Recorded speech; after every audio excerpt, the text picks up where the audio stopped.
Stream live. Yeah. Hello. This is Finn and Lilu casting Team UNF versus Team WMU in a three-match fearless scrim. Yeah, and sorry for the late stream, y'all. We had an original match planned for 8, but that one kind of fell through. We had to find something last second for you guys, so we're here a little late. We're already a bit into ban phase. WMU BM'd and didn't ban the first round, but they're banning out Soraka now, and UNF is banning Caitlyn and considering their next ban now. Additionally, Team UNF has a brand new ADC player. Amber Dragon has stepped back into the support role, and Bradley Oikawa has stepped out of the spotlight. And the new ADC is Tong Ai Nilo and will be referred to as Tong for the duration of this stream. Yeah, I actually haven't seen anything about how he plays, who he plays, or anything like that. So a lot of his gameplay is going to be new to me as well. I don't know much about him at all. I've not even heard of him until hearing he was on the team. What about you, Um, Finn? well, I also hadn't heard about him until he joined the team, but he is a plat Lee Sin player, mostly Lee Sin, but really he tries out quite a bit of characters. I think for ADC, we're going to see him on probably Kaisa, Aphelios, Jin, maybe Ezreal, maybe Ashe. He's got a bit of time on Yasuo, but I don't know if that's Yasuo ADC or not. I'm not sure it will be. We're actually seeing that Uh, Yasuo ban from UNF, so even if it was, he wouldn't be playing it. And another yeah. Orianna ban. Orianna's been getting banned a lot recently. I think they've been doing their research and seeing that whenever Jack Frost goes Orianna, the game kind of goes downhill from there for UNF's enemies. And first pick for Team WMU, we see a Viego come out. And in response from UNF, we have an Amumu pick. Uh, both junglers just getting their characters out first, and a Veigar pick. I think we will be seeing that Veigar go mid. I know UNF was talking about sort of a desire to set up a wombo combo, and if the Orianna gets banned, to try out the Veigar in the mid lane. I know last time it was played, Jack Frost said he felt very comfortable on it. Felt like it was a character you could really just sit back and scale with. And we see a Hui in response to the Veigar, expecting that to go mid. And a Hui into Veigar is a very, I'd say it's fairly even, a little bit of a Veigar favored matchup. Uh, both characters kind of just want to sit back and farm waves, and Veigar just scales a little bit better as it's kind of the thing he is best at. So it's interesting to see the Hui as a response. And we do Yeah, see Kaisa come out for WMU. Sorry, go ahead. no, I was going to comment more on the Hui Veigar matchup. I was going to say that because of that, you would want Hui to be a lot more aggressive into Veigar and hopefully get a pick there, which just really isn't how Hui likes to play the early game. So it could be a stressful matchup for the enemy team, which is exactly what UNF wants to do here. They want to be stressing out the enemy team, causing that pressure.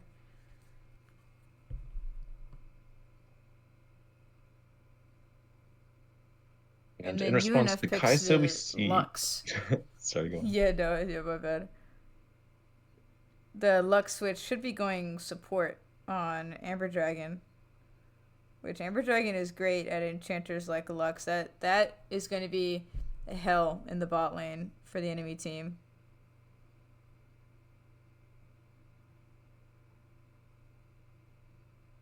We see Ornn and Gragas banned from UNF and WMU respectively. Obviously, a bit more ban pressure towards the top side for these latter picks. WMU is less concerned with UNF's ADC, and a Vlad ban coming out from Team UNF.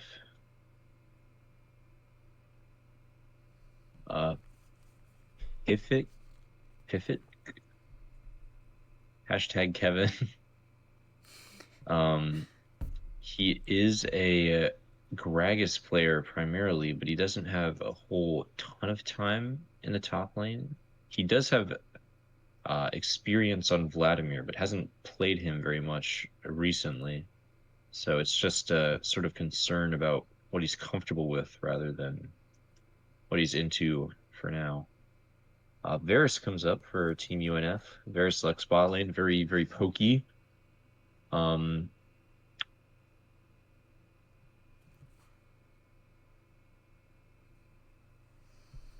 Yeah, it could be that Vlad band is more concerned about team comp than anything. Like, out of everything their top laner is comfortable with, someone like Vlad could be the most oppressive to what UNF's trying we're to do with their going team comp. to have a very straightforward plan this first game.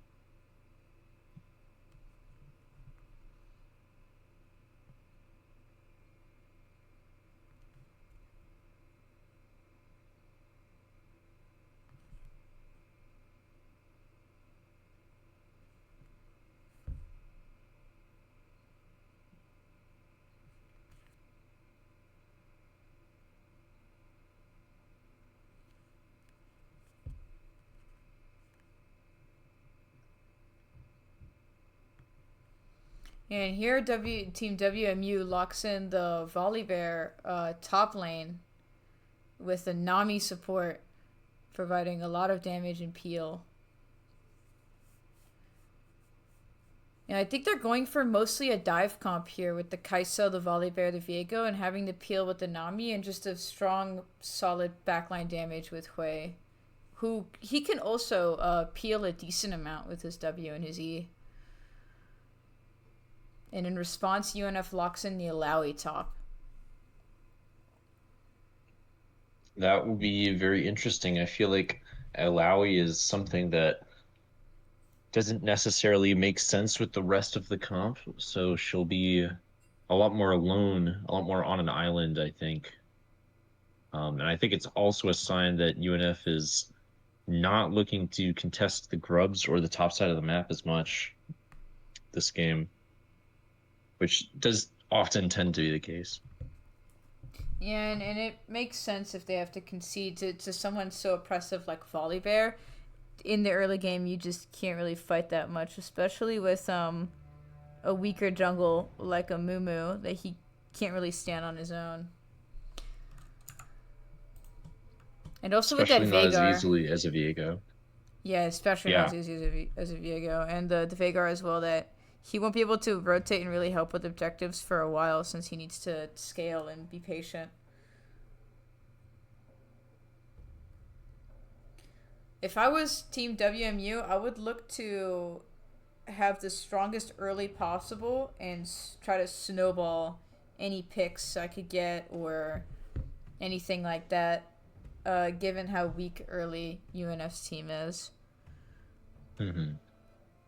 I completely agree with that. I think this game could really see like Viego, obviously a more hyper carry jungler. I could definitely imagine him running away with the game or the Volibear running away with the game. I think Team UNF really has to try pretty hard to stay in this one just off of the draft.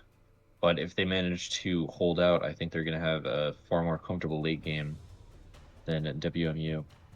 Oh yeah, if they can get into that late game, it should be over for WMU. But to be entirely honest, UNF honestly has trouble making it into the late game, usually finding their weakest moments in that mid game there. So if WMU Hmm. can find the space to snowball, the game could be over before they reach late game and have the chance to really make something of the team comp they have here. Hmm. So let's cross our fingers.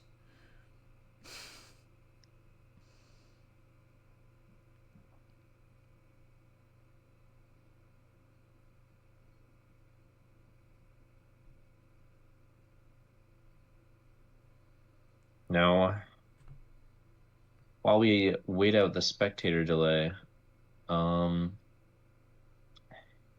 how do you feel about the most recent patch? I didn't see much of the notes. I saw what they did to Mbessa, that they're upping her passive damage, right? Is that what they're doing with her? Uh, what they're doing with Ambessa is they are intending to make her passive able to crit. So I'm curious if that'll lead to Ambessa crit builds. I highly doubt it, but I'm sure we'll see it here or there. I think someone will Obviously your make a passive video does do about quite a it. lot of damage, but I could there will definitely be videos about it, but whether or not it actually gets played remains to be seen. Yeah, I don't think it'll be meta or anything, but I think it'll make for fantastic content. Winning with my Mbessa crit build? Question mark? New meta? Question mark? Absolutely not. I also saw they were doing a bunch of Yunara reworks. They reworked her like crazy. Did they not?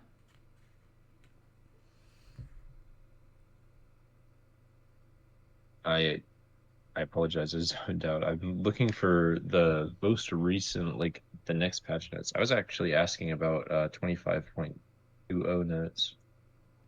Oh, Have you're they talking about actually the released current. the current patch? Have they released like the notes for the next patch completely, or is it just the Ambessa thing that came out?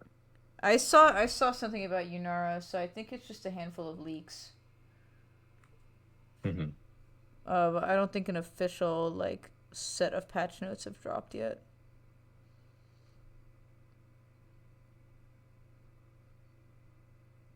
How do you feel about the most recent patch, the Worlds patch? I honestly could not tell you what's on that patch. I have not been tapped into patch notes recently, and that is my bad. I'm a fake league player. I'm Well, normally we really good at saw reading patch notes, actually. we saw some nerfs to Briar, Ori, Volley, Warwick, some buffs to Oh, that patch? Yeah, I did Anivia, see that patch. Katarina, Yeah, they were fixing up Malphite, the a Pantheon. bunch of jungle champs. I remember. I Hmm. thought that was the. I don't know why I thought that was not a patch that was out yet.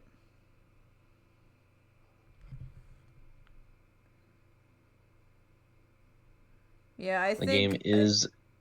Oh, sorry. Go ahead. no, yeah, I was gonna say I think the reworks are because they're expressing interest in fixing up the jungle, but I think they're focusing on the wrong things. Like that is not what's wrong with jungle right now, and they're still ignoring the really strong tank meta. And honestly, I think the support meta is like we're watching it get worse, and they're neglecting the support meta as well. Not a big fan of that.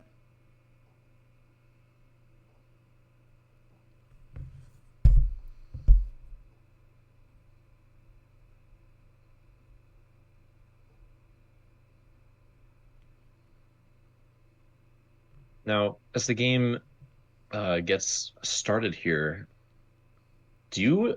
So every game I go into, I feel like I have a lane that I'm most interested in watching, or at least like a character that I'm most interested in seeing how the game plays out for them. Do you have that same like feeling? I know like bot lane can be more exciting in the early game just because there's two players for each team in that lane. It makes it a lot more hectic, and usually the junglers sort of clear towards it, meaning something climactic can kind of happen.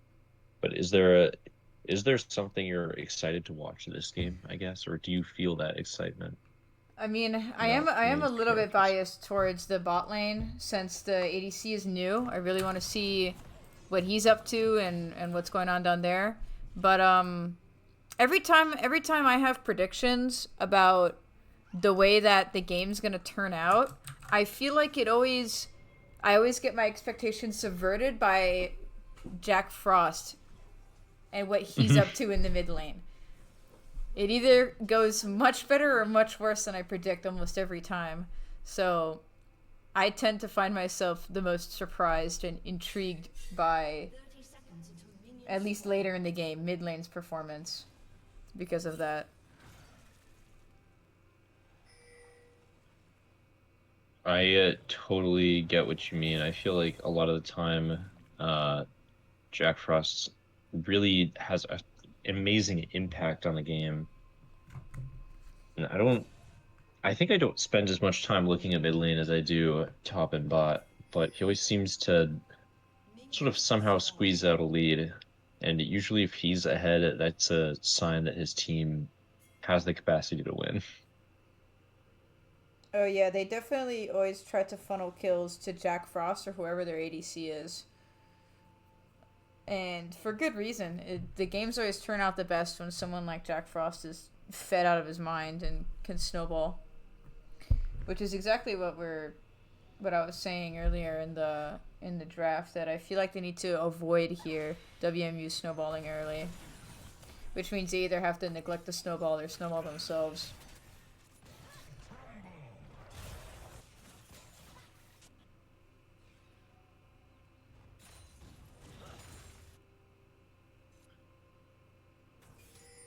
Now, at this point in the game, both junglers are clearing top to bot, so we will see some attempted action in the bot lane. Bot lane for Team UNF is pushing towards the WMU's turret. We will see it bounce back, probably in time for Mike Beeston to come down, but just put them in a little bit of a superior position. Yeah, we're getting a lot of Top poking lane. happening in mid lane. Hoi really trying to beat down that Veigar and send him home.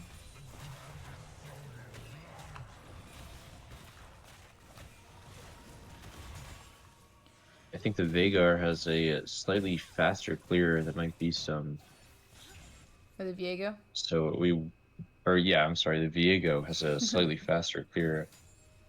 But Team UNF does have a ward in the enemy's tri-bush, so they should not be getting caught with their pants down anytime soon. Yeah, one Especially thing. if Oh, sorry Wolfblood about that. opts to go for the Krugs. No, sorry, go ahead. No, I was gonna comment on the vision that one thing that Caitlyn does incredibly well as part of her expertise and support is how oppressive her vision control is and how good she is with roaming and roam timers that we really weren't able to see when she was ADC, since she's not the roaming support. And it's kind of great that UNF has that again, because they tend to struggle a lot with support, and Caitlyn being there to kind of bridge that gap a little bit is going to be fantastic for them.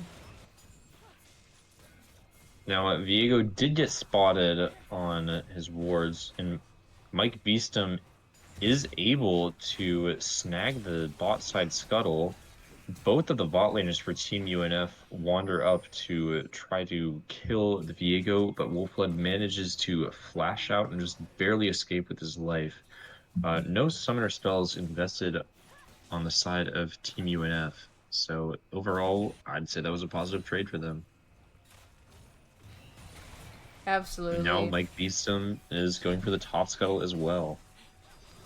And look at all that vision in the bot jungle, and that they had to send Diego home.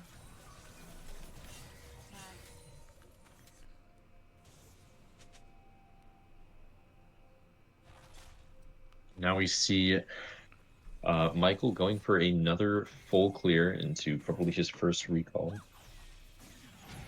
Generally, I think it's better to recall before your next clear, but he just cleared slow enough that his camps are back up and he doesn't feel comfortable taking the recall while camps are up. Yeah, he might have to be looking for Drake here before his recall after his second clear, which isn't going to be the best since Viego did get to visit base and come back with items, and he's still just going to have his seedlings. In the bot lane, Ton did get his recall canceled, so he is staying a little bit longer than he would like. The wave is pushing into the red side turrets, but we see the Varus just slowly poking down the wave as best he can. And because he's recalled so late, he will be a little bit late to the dragon fight. Team UNF does have vision set up quite nicely around the pit. It's starting to fade away now. The last word. I actually can't select it. Okay. Last word only has about 10 seconds left, but Amber Dragon is lurking around mid, and Team WMU does not have vision of her, but I think that the Hui suspects that something could be up. Nami goes into the bush in mid lane, manages to get rooted by Amber Dragon, stunned by Jack Frost, and then once again by Mike Beeston. They do give first blood to Jack Frost. Really just a great cleanup. Amber Dragon hits root into E on the Hui, just poking it down, making mid lane just a little bit easier for Jack Frost. And we do see Mike Beeston full clear into recall. Yeah, and that's And a now huge Drake is first up. blood with Jack Frost just trying to play behind and scale, allowing himself to get that first blood and getting just a little bit more ahead might give him the pressure he needs to be able to rotate for objectives, which would be amazing pace for Team UNF to have.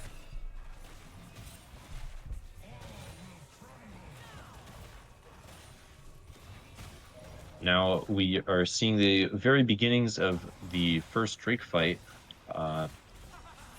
Team WMU seems a little bit more prepared for it than Team UNF, but Team UNF collapses faster. Mike Beeston misses his Q on the Amumu and flashes out, does not get chunked for too much health. Amber Dragon is getting very low. Sparty Party on the Kai'Sa flashes forward in an attempt to kill her, does not manage to, and dies herself. And at this point, I think WMU might have to give up the dragon unless Noah can squeeze a kill out on Jack Frost, which he does not manage to. Now, the members of Team UNF are kind of low on health, but the members of Team WMU are low on mana. And being primarily spellcasters, they can't contest the dragon as much as they would like to. However, UNF decides that it is not worth the risk to go for this Drake, and all members just take the reset. And honestly, not too bad of a fight. I think the way that went, that was definitely in UNF's favor. With that reset, they can come back and recollect themselves, and with how the vision went and their slight gold advantage they have with those kills with their mid laner and ADC, I think they'll be able to get this next objective pretty easily. And Pitfic, the top laner for Team WMU, decided to start the grubs on his own without a jungler. And he was caught on vision doing so. So Team UNF takes the opportunity to collect grubs for themselves, which is not at all what I had predicted at the start of this game. I thought that Team UNF would be playing around the Drake a lot more. I guess they're just less interested in a chem check Drake. Statistically, chem check is the least influential in lane, especially with the only shielding being from a Lux, which is generally not very much. Mike Beeston also takes the opportunity to invade Wolfblood's blue side jungle, and it manages to pick up the blue buff. It looks like Team UNF is setting up for a tower dive. Nick really needs to clear the wave if they actually want to go for this. And Volibear all-ins Nick, manages to very nearly get the kill, just one hit away, but Mike Beeston hits a magnificent bandage tossed and kills the Volibear. Meanwhile, Wolfblood takes out Team UNF's top laner, but I don't believe that he'll be able to kill the Amumu as well. So both junglers clear their opponent's top laners, or their opposing team's top laners. And even with that trade, it was honestly worth it for UNF since they get to get feats there. Yes, and the wave is pushing towards them, towards the red side turret. So just completely positive trade for Team UNF. Meanwhile, in the bot lane, a fight has just transpired. Volibear TP'd bot and is looking to get a double kill, manages to absolutely find the ADC for Team UNF, but I don't think he'll catch Amber Dragon out. So we're possibly going to be seeing a lane swap here from Team WMU. And I am really curious how Nick is going to respond to that. I think it's tough to deal with if you haven't dealt with it before, and there hasn't been an instance of this in any previous scrims, so I kind of doubt that he's dealt with this before.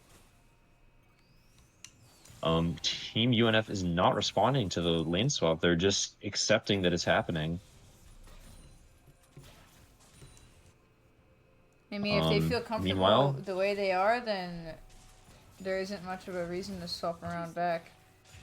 And Alawi seems to be doing fine on her own. She can farm from a distance, and so can Varus. So they might be living in these lanes a bit untouched, just letting the free farming happen. Which with I how do think strong... the Volibear... sorry about that. Oh, sorry, go ahead, please. No, I was gonna say with how Team UNF's comp scales much harder than WMU's, it honestly works in their favor with that lane swap and just letting them free farm, since it's kind of exactly what they want to do. And I was going to say, I feel like Team UNF's bot lane is strong enough that Volibear will really have a problem dealing with them in a way that the Alawi will not experience. I think that Team WMU just has to play better to get the Alawi in a tough situation than Team UNF does for Volibear. Now, the WMU has noticed that their lane swap is not working out in their favor and have decided to swap back. At this point, it is just Party 2v1ing in the bot lane. Not really a great place for any ADC, but it's what's happening. A little skirmish is being suggested in the mid lane. Nick TP's in, sort of puts an end to anything that might happen. Both members of Team WMU just walk away with their tails between their legs, and Nick takes a little bit of chip. Nothing really happens.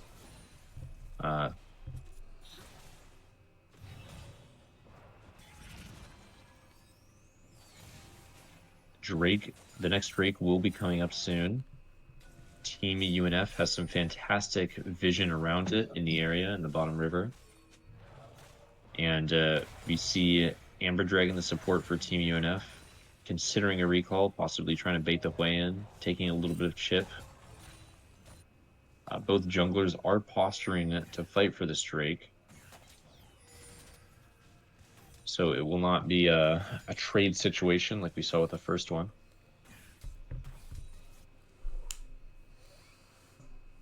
And it looks like it will be a Mountain Drake as well.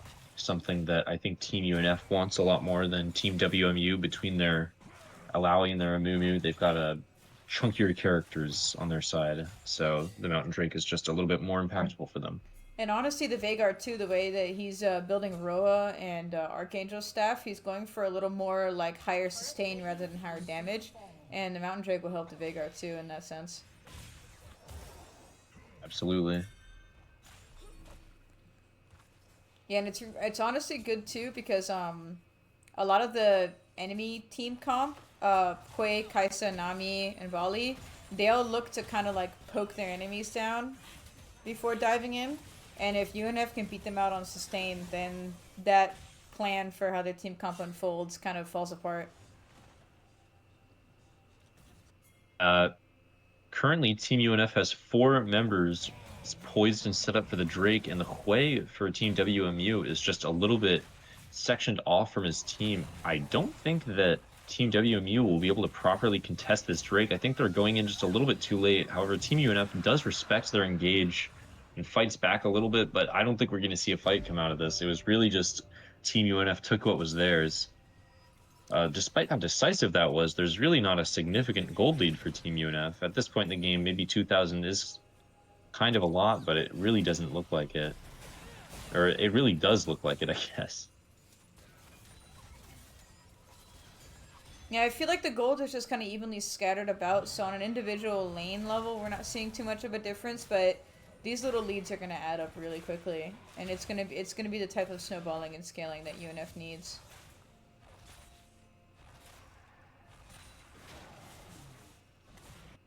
And now the Rift Herald has spawned. The next objective we'll see contested in this game. Top southern map.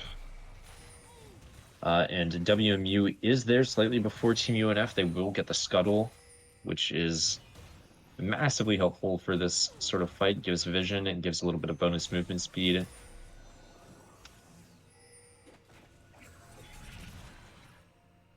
We see the Harrowed Path come out from Viego, but he does not do anything with it.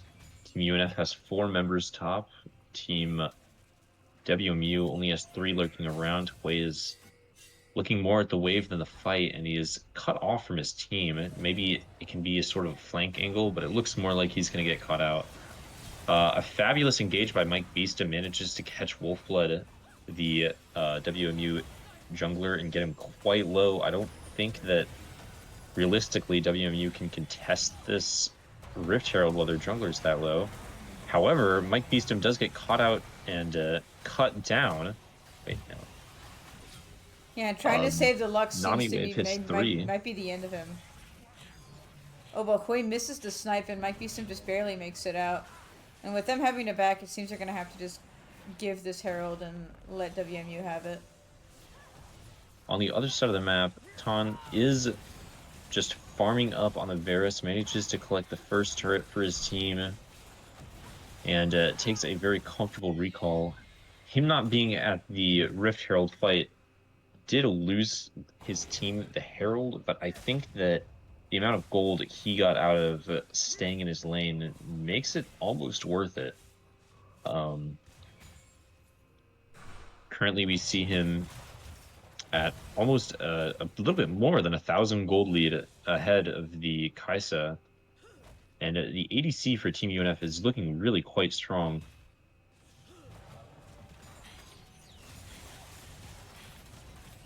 At this point in the game, he has rotated mid, and it looks like the Kaisa will take down Amber Dragon, but oh my goodness. Just barely Ton misses the piercing arrow on the Kaisa, and she manages to just escape with a sliver of her life.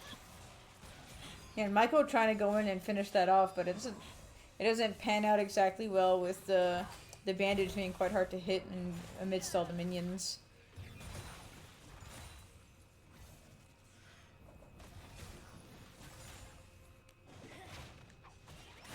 Both top laners, well, just a second ago before I said it, before when I started saying it, had perfectly even CS. I think top lane, it's very funny how perfectly even they are at this point in the game. Even after almost 20 minutes, it's just a brick wall versus a brick wall. I feel like that's kind of how it is with specifically Volley and Alawi. They both just heal themselves so much and they can stay in lane forever and hit the minions from so far.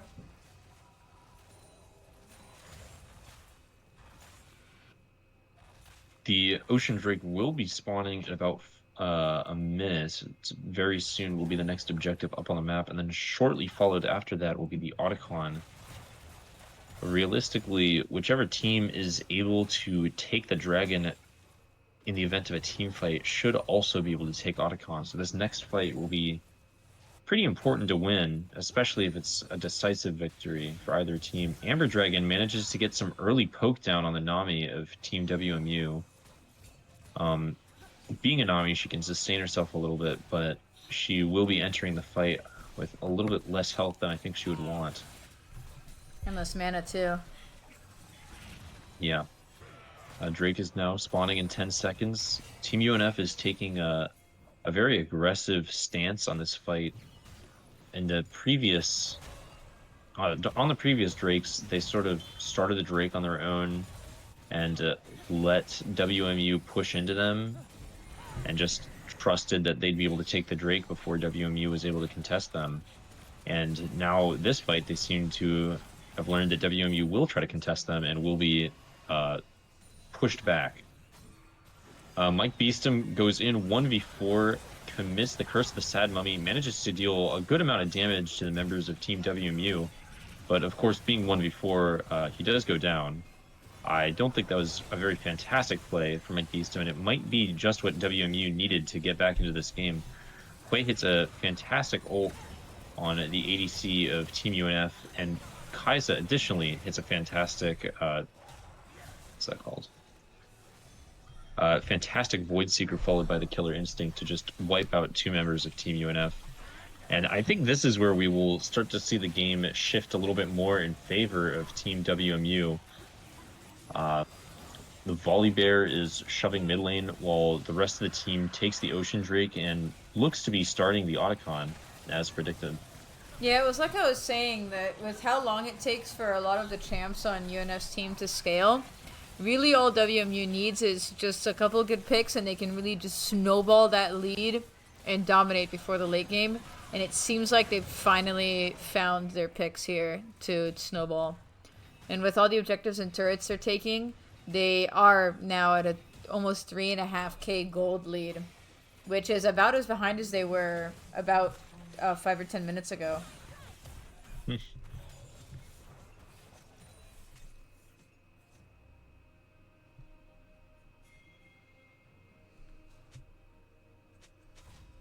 Now, once again, we will see the game enter a more neutral state.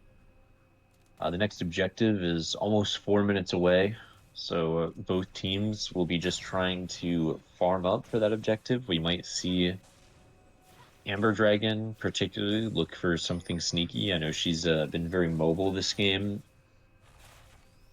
but I really don't expect anything to come from it. I think Team WMU will want to play something a little bit more comfortable, maybe a little bit more laid back. Just to maintain the lead they have. They don't need to try to be aggressive because they're already there.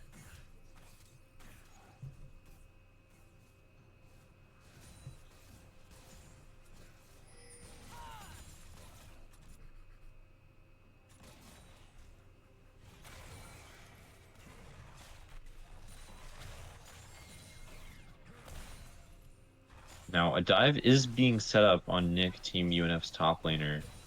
There are 3 members of Team WMU sort of lurking around, and the top tier 1 is getting awfully low. The Illaoi does manage to hit a test of spirit, keeping her health total up just enough to not be concerned about the collapse, the imminent collapse, and she knows her teammates are here to help. Like Beastum hits the bandage toss into Curse of the Sad Mummy, does not manage to turn it into a kill on Noodle, but does manage to, oh my gosh, very nearly catch out Sparty Party. The ADC of Team WMU once again just barely slips away with a sliver of health. I think this has happened 3 times this game. She really seems to be quite good at that. Volibear flashes past the event horizon of Jack Frost, gets a kill on I forget who it was actually.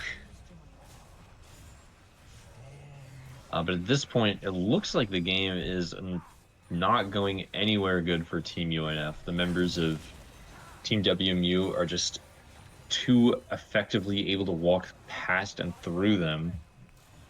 And the next Drake is in 2 minutes, and it doesn't look like UNF is going to be able to catch up in time to fight for that Drake. Yeah, it seems to me like WMU just did a really great job of cutting their losses essentially. So every time UNF got a pick here and there, something like that, WMU did a great job of kind of mitigating that loss and minimizing how much UNF was actually getting out of it. And it seems like UNF might not be as good at doing the same in return. So WMU is able to prevent a snowball that they are now in the middle of doing themselves. And with the picks like Nami and Hui, which can peel really hard for their teams. Now, Nick does get caught out in the bot lane. Both Sparty Party and Pivot were waiting in the bottom bushes. Nick does go down. Wolfblood forced to use Flash on an extended trade on Mike Beastum under the tier 1 in bot lane.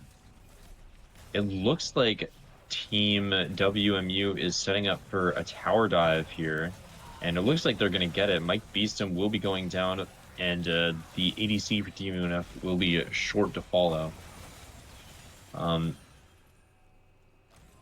the meantime, Hui shoves mid as hard as he can, and the bot tier 2 will be going down for UNF here. The Ocean Drake is spawning in 20 seconds. We see a recall come out from Team WMU's top laner, but I don't think UNF is going to be contesting this Ocean Drake. They look like they want to, but I don't think they're gonna. Yeah, I'm not sure that they'll be able to find themselves in a good enough position to even be able to, if they wanted to. Which is unfortunate. If they keep finding themselves in this spot, then they're gonna lose too many drakes, especially ocean drakes. It's gonna be kind of hard losing so many ocean drakes into Seoul. Especially with the far pokier comp of Team WMU, they really appreciate the sustain of the Ocean Drake, as they don't intend to be taking too much damage, and they intend to be getting enough tickling damage that the passive of Ocean Drake will activate. Now WMU is looking to take the Baron. UNF has some vision around it already that does get cleared out, so it is known that WMU is looking at the Baron.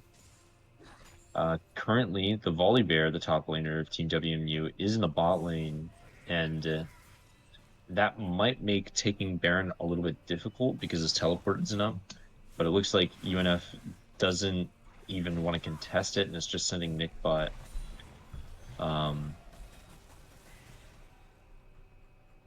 I'm not really sure what they plan to do about this Baron take, whether they're willing to lay down and let it happen. Both top laners do have TP at this point, so we should be seeing a 5v5 on the Baron when it comes to that, if it comes to that. I think playing a bit cautious here is the right thing to do. I feel like in a direct 5v5, UNF just goes down. And UNF does need to wait for a pick, just like that on the Nami. Just like that.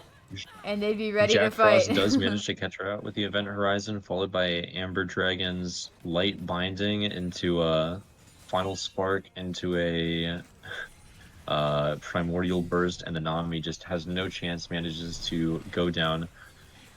Once again, Jack Frost catches out Noah with the Event Horizon, but this time the play flashes out, manages to survive. We see the ADC of Team WMU, Killer Instinct in, managed to get one pick, hits her Void Seeker on Jack Frost, and he will be going down. At this point, we will see Team WMU take the Baron. It looked very good for UNF at the start of the fight with the kill on the Nami, but it just wasn't meant to be, and maybe a bit too many ults invested on a support character. I think they made the right play, but they just couldn't follow it up with anything. Now Team WMU does have the Baron, and almost all of the first and second turrets for Team UNF are knocked down. So it will be very difficult for them to survive the upcoming Baron onslaught. The Volibear for Team WMU already putting pressure on the top tier 2, while the rest of his team is more around the mid lane.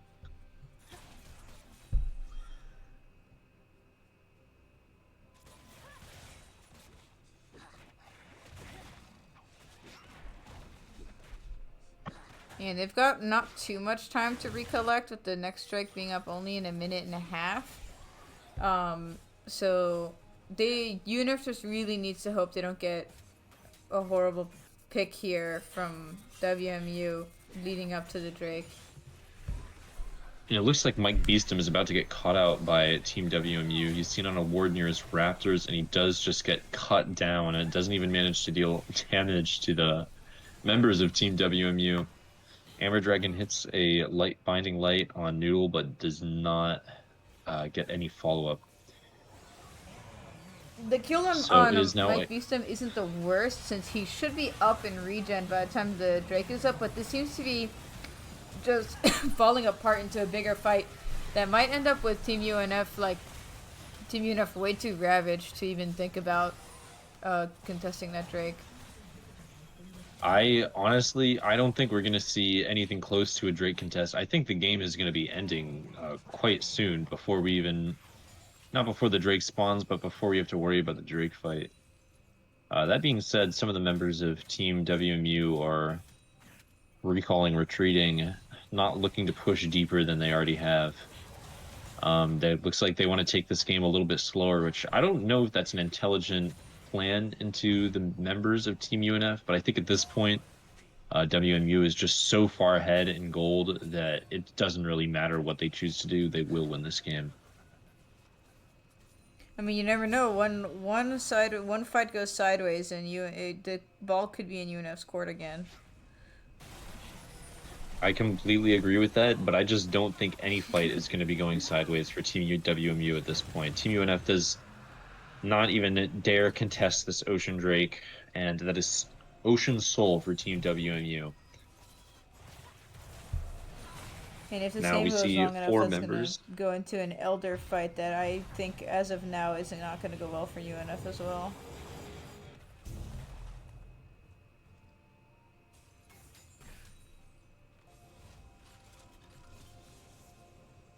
Now the next Nash is 3 minutes away.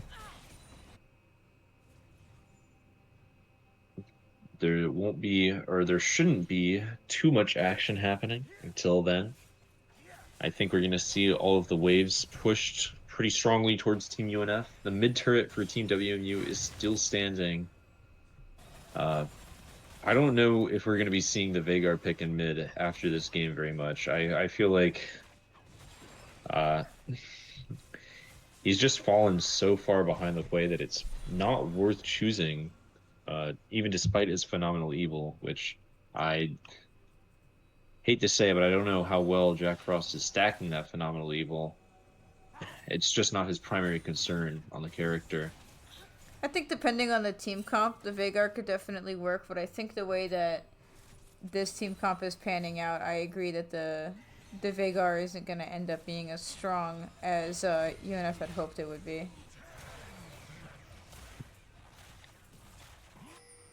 I think we are about to see the top tier 2, the final remaining tower of Team UNF go down. The Volley Bear of Team UMC is pushing the bottom tier 3. There's absolutely fantastic split map pressure going on the side of Team WMU. And this is just a slow burn. Mike Beeston does flash in with the Sad Mummy's Curse, manages to catch 3 members of Team WMU with it, but he just doesn't have any follow-up from his team. His ADC was nowhere near that fight. It was a very desperate play that really didn't lead to anything. I think there wasn't a lot of coordination behind it. And now the game just looks even more hopeless for Team UNF. I think that with the Sad Mummy's Curse, there is almost a hope of a flip with enough members stunned, but I think at this point, it's just over. We see Volley Bear and Viego go in, followed by the Killer Instinct from the Kai'Sa. Team UNF is just getting jumped by the members of Team WMU. Despite it all, they do manage to take down both the Viego and the Kai'Sa without losing a single member themselves. Perhaps a bit too aggressive play from Team WMU. They recognize that they're ahead, but they just aren't ahead enough to do that sort of aggressive action. Yeah, it's really easy to Mike get a bit Beeston. overconfident when you're ahead, and that's kind of what you want to look for when you're playing from behind. But it feels like things fall apart too quickly before they can really find those opportunities and profit off them and try to catch up. Mike Beeston, perhaps a bit too excited by the kills onto the members of Team WMU, tries to extend the fight, but goes down in the process and sets his team back just a little bit more behind. Both Jack Frost and Tan get caught out. And currently it is only Amber Dragon alive against 2 members of Team WMU, and it just won't be enough. The first game does not go in favor of Team UNF. WMU manages to take it away after a shaky early game. Team WMU wins the first round. Yeah, and it seemed like UNF was doing pretty well at the beginning there, at least with the small lead that they got. It seemed like they were slowly getting a snowball, but I think that slowly is kind of what ruined it here. I think that WMU was actually mediating that snowball well, and they were kind of actually a little more in control the whole time than UNF thought that they were. And it kind of led to the overconfidence that allowed WMU to catch up and surpass UNF.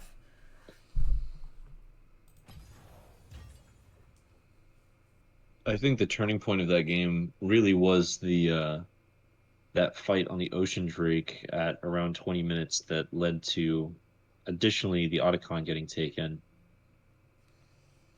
Team WMU managed to win that fight and just turned that into winning the game straightforward.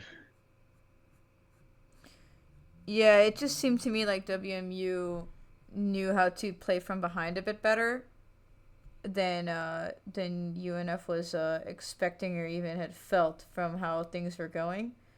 So they weren't prepared for WMU to make that comeback and to kind of get that lead there. Playing from behind is an incredibly difficult thing to do, so it's entirely understandable that it doesn't pan out the way you want it to work out, like it did for UNF there.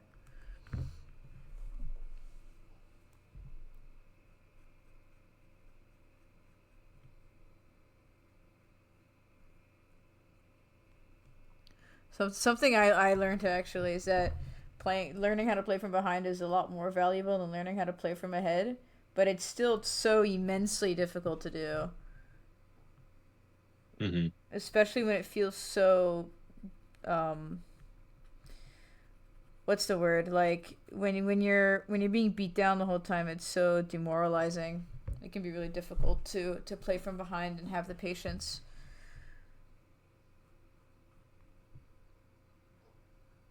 I think WMU just did a really great job while not necessarily significantly behind. They were still slightly behind and managed to overcome that with the slight leads they had.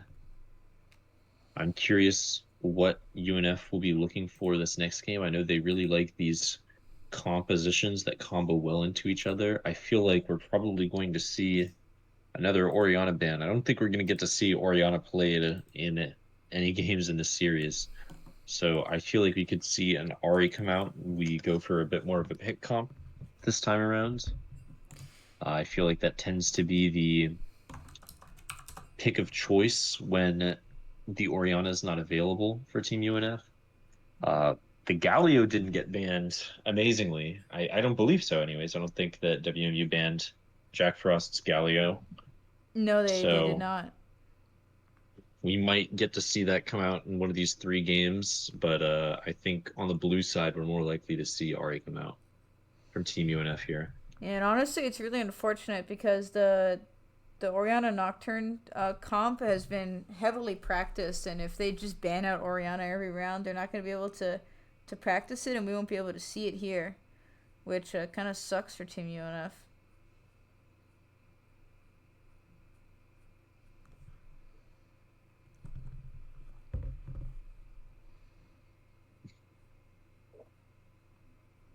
Bans so far looking about the same.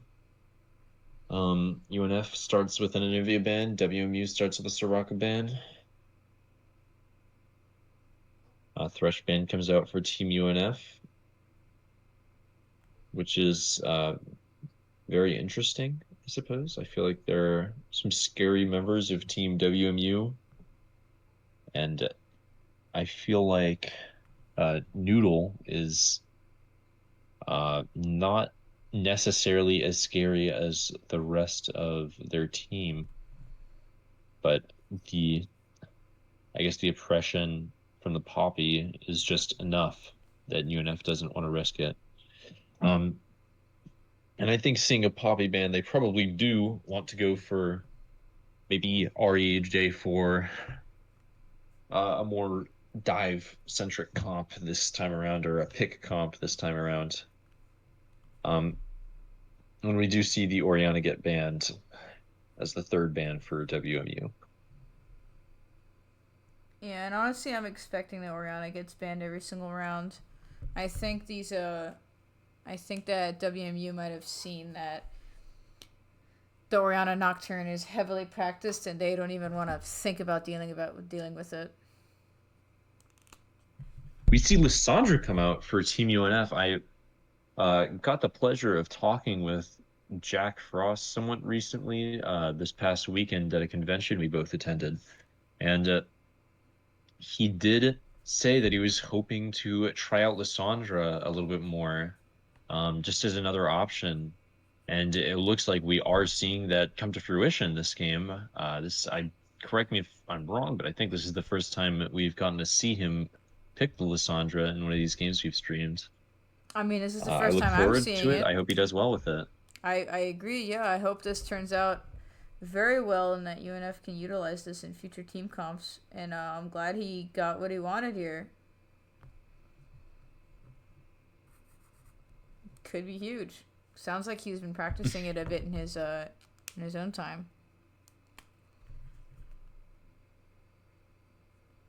Additionally, he's been gifted a Lissandra favored matchup with this Mel. I think once again this is a lane where the characters are going to be sort of sitting back, but Lissandra definitely goes in and wants to be a lot more up close and personal to the Mel. So I think mid lane will be a little bit more interactive this game than the last. We see both teams whip out their ADCs, Ezreal for the side of Team WMU and Azeri for Team UNF. Very interesting to see a Zeri pick. I don't think we've actually have we seen a Zeri pick for Team UNF? Obviously, this is Tian or Tan. This is Tan. Tan, which we haven't seen play. But did we get to see Amber Dragon play the Zeri at any point, or is this the first time UNF is running a Zeri? This is the first time I'm seeing Zeri. This is the first time Okay. I'm seeing a lot clearly. Zeri Yumi. I mean, we know Zeri Yumi's a strong matchup, but I've never seen Caitlyn on a Yumi, and this is kind of the perfect time to whip that out. Yeah, clearly UNF really wants to just dive in here and blow everyone up and get out, which is very different from the team comp they had that came directly before this.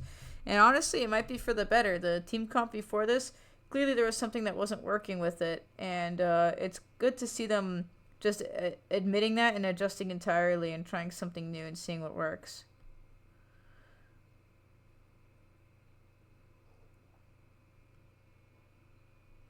I mean, Scrims is It's kind of the time for interesting that to stuff me. now.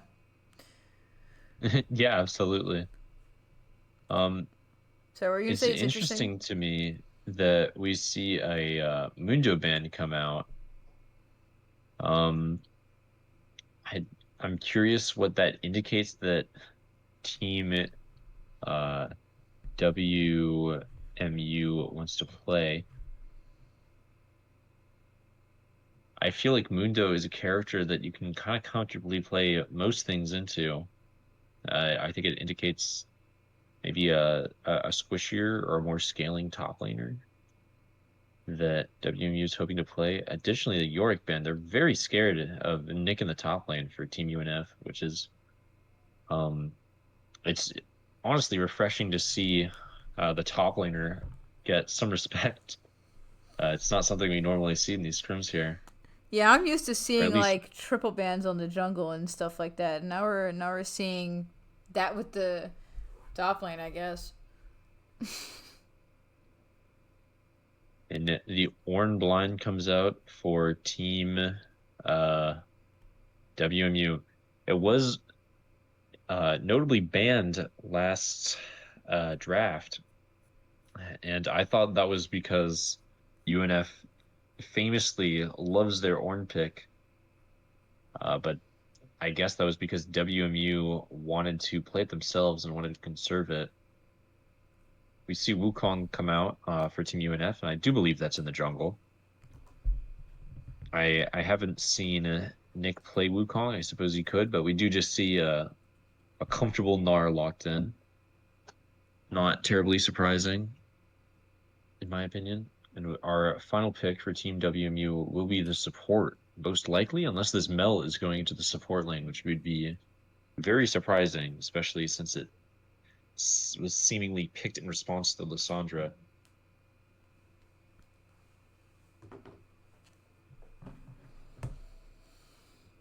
I'm Feels seeing like so many new picks here. This is going to be so interesting. it feels like WMU needs a bit of AP in their comp. I don't think Team UNF has any necessarily tanky members, but there's a lot of AD on the side of WMU. And I don't think Alistair necessarily fulfills that AP desire. I suppose they're just trusting their Mel to do well into the Lissandra. I think choosing Mel into a Lissandra, you have to be very confident, or Noah must be very confident in this pick. Yeah, and also like the even though Mel is a lot of AP, she's kind of just a she's a burst mage in the worst sense that once she hits her E and her Q, she's kind of waiting like 8 seconds to be able to do anything else and really be outputting that AP. And she's generally on the worst side when it comes to team fighting and her versatility in team fights, which is another weakness I was going to point out earlier with the Mel Lissandra matchup. That Lissandra is immensely better at team fighting than Mel is. So, for the sake of how team fights are going to go, Mel is honestly not going to be bringing that much AP. If she can, really the most she'd be looking for is maybe trying to execute someone, but most of the champs on UNF side aren't really executable. Nar has his ultimate, Wukong's too high health, Sari's gonna have the Yumi, and Lissandra is also generally a high health champ and can also just have a free Zonias in her R. So I think this Mel's gonna be struggling a lot into this comp.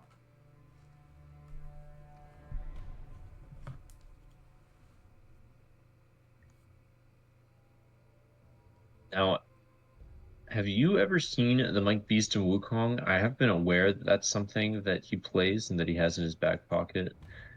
But I've only seen it, I think, once, and I can't actually remember how he performed on it. Do you know anything about this pick? Michael's Wukong pick, I know that he's been working on it, but I honestly haven't been able to see much. I know he's been playing it in ranked, so he's worked on it enough to feel confident with it there and confident with it here, clearly seeing it's in this team comp.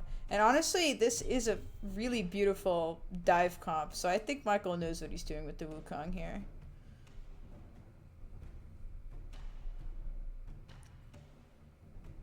This might be a comp he's had on the back burner for a bit, and he's finally had the chance to kind of put it out here. Unless they've done a dive comp and I missed it on some other scrims. I think I've seen Team UNF do some divier comps, and it was more of a Jarvan focused comp, like Jarvan Oriana. Actually, no, they saved the Oriana for Nocturne. I think I've seen Jarvan Oriana, but they try to go for Jarvan Galio, which, as we see neither of those characters in this comp, I think they are trying to save that for their next game, assuming the Oriana is banned, which it of course will be. It probably will be, yeah.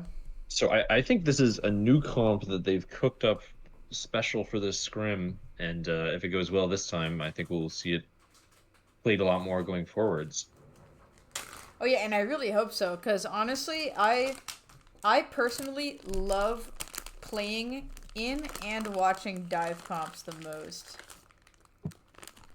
They're so fun, like the way that they just, like for example, this bot lane with Zeri Yumi.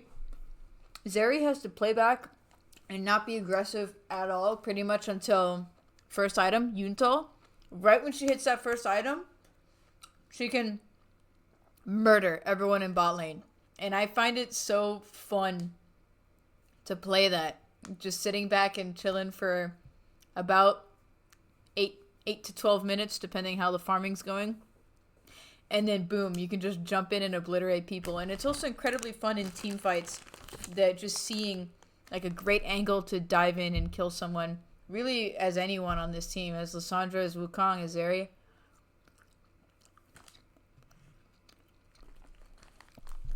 I 100% get how you feel.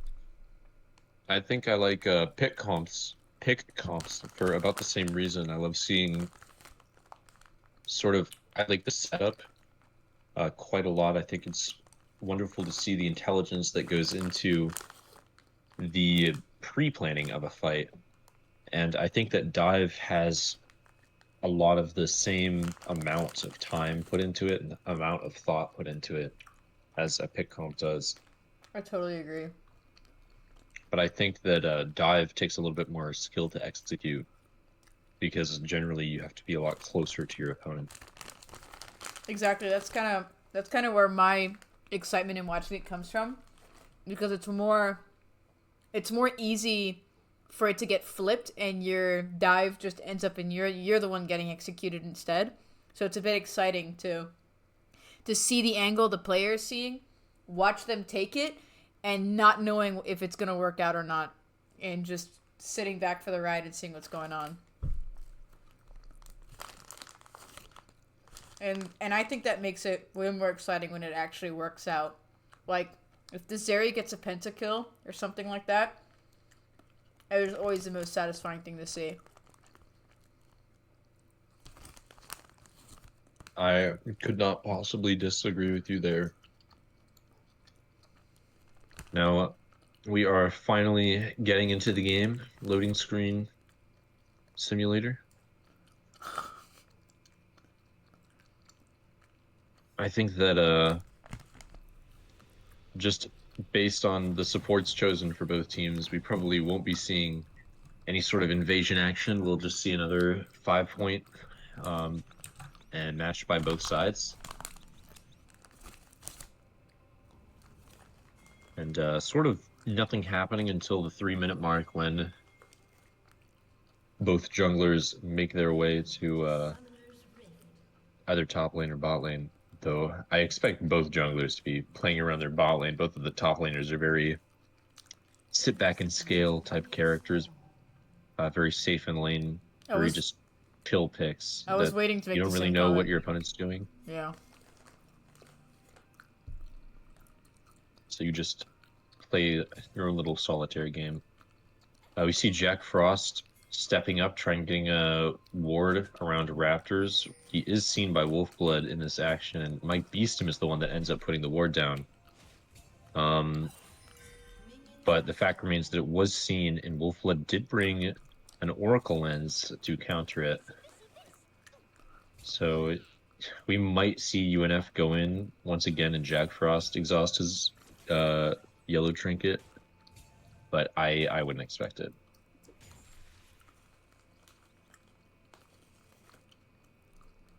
We see Yumi donating a pink ward to the support of Team WMU. Very thoughtful. Amber Dragon is known to be a very kind, generous, giving person, and I think that was just that in action. Her personality shines through in her gameplay. Very demure. Truly. And as expected, both junglers are clearing towards the bottom side of the map. We see a bit of poke coming in from the Ezreal onto the Zeri more than the other way around. Both bot laners do have, or both ADCs rather, have a lot of sustain in the form of their supports. And both managed to hit level 2 at the exact same time. I think Zeri gets a little bit of a better deal because so much of the fight was spent without the Alistar involved, but she still manages to walk away with less health than the Ezreal. A little bit worse for wear. And there's also a freeze being set up in favor of Team UNF in the bot lane. Amber Dragon might lose a minion or two, but really this is a very comfortable position for the ADC of Team UNF, and the freeze is immediately broken. It's slightly maintained. As we see the wave pushed into a tower.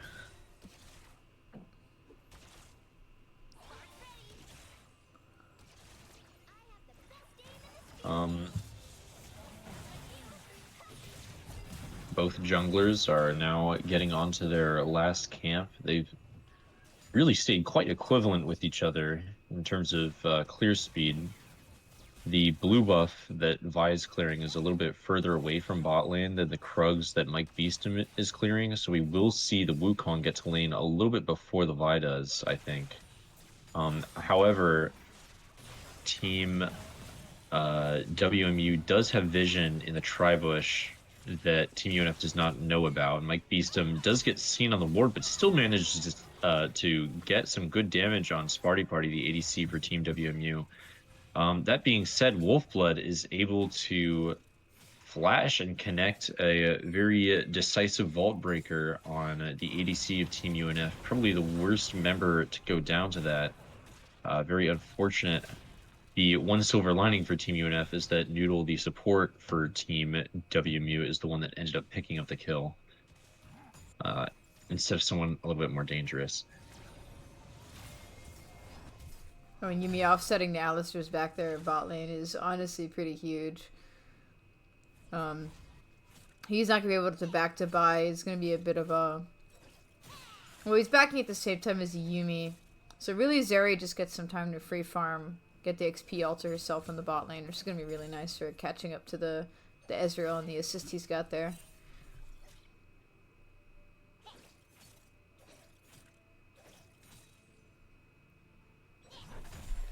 Now, interestingly, we see Mike Beeston backing after his first full clear on Wukong, so he does have a very similar tempo to the Vi. However, Vi was able to get both the top and bottom scuttle.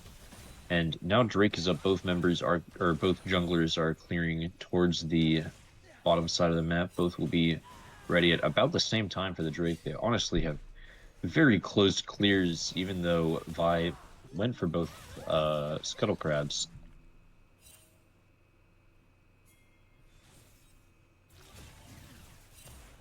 And I would say that the Zeri is just a little bit stronger than the Ezreal in the bot lane, just because the Ezreal elected to go for more scaling items.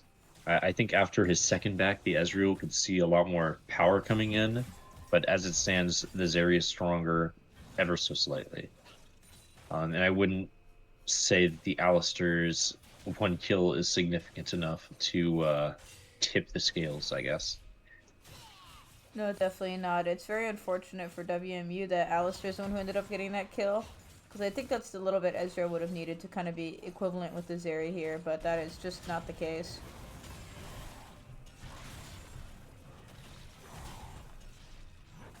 I think that the wave clear is a little bit more in favor of Noah, the mid laner for Team WMU, so we do get to see him rotate towards the Drake before Jack Frost, and that will just set WMU in a slightly better position. Now the bot laners for WMU also rotate before those of Team UNF, and it looks like UNF just doesn't plan to contest this first Drake. They've determined that the speedy tempo of Team WMU is enough to deter them.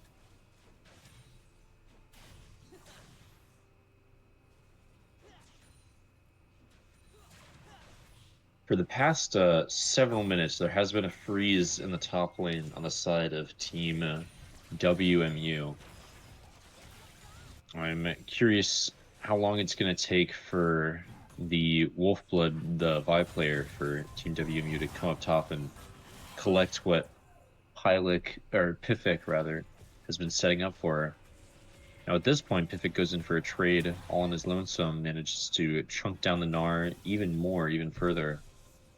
And Wolfblood looks like he wants to make a move sometime soon.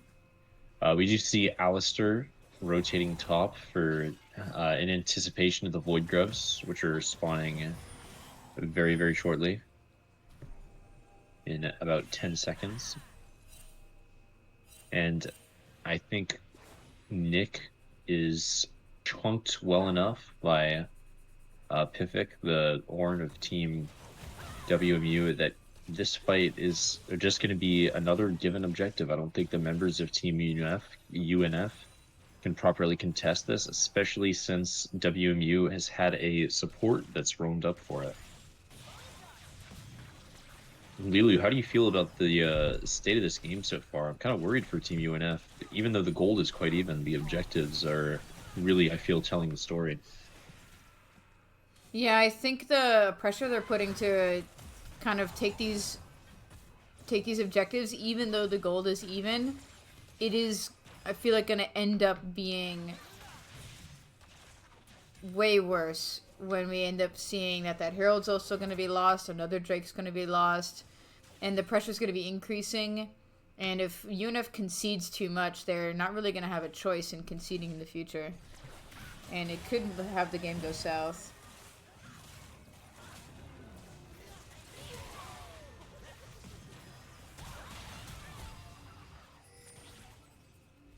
Now, Ton does manage to catch out the Alistair of Team WMU. Looks like he will be taking the tower dive against the Ezreal. Barely, almost doesn't get the kill. Does manage to squeeze it up this time. The very slippery ADC of Team WMU does not slip through the cracks this time around. But gets very, very close, honestly.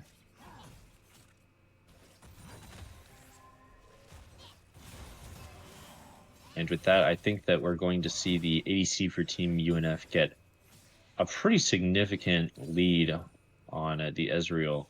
I think that if this game is going to be won for UNF, it's going to be won strongly through the bot lane. All the other lanes are sort of just sitting quite even with their laners. A slight favor for Team UNF, perhaps, but I think that the objectives taken sort of even that out.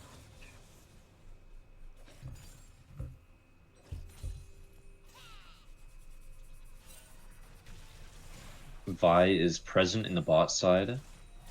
Looks like she will be camping in the bushes a little bit. It's a massive blow to her tempo to be taking this option. And I think from the way that Tan has been playing, we're not going to see anything really come from it. Now, Alistair does flash forward onto the ADC of Team UNF, and it is enough for the kill to come out. Two members of Team WMU survived with a sliver of health, but eventually the Ezreal does go down. And Amber Dragon played that well enough that she didn't even have to attack the Ezreal for him to go down, so Tan does pick up another kill. However, Ezreal did get the kill on Amber Dragon. I think that is almost worth it. It tips the scale a little bit more in his favor. If you were to die without getting the kill, it would have obviously been a lot more disastrous. Yeah. But in the end, that was a favorable, gold-wise, a favorable trade for Team WMU. I think it would have been really devastating if it didn't result in at least 2 kills. And now there's a skirmish going on in the bottom river with 3 members of WMU present and only 2 for Team UNF. Amber Dragon comes in a little bit late to the fight, and Mike Beestum does go down. Amber Dragon ults, but it's just too late. The members of Team UNF are getting cleaned up. Jack Frost barely escapes with his life.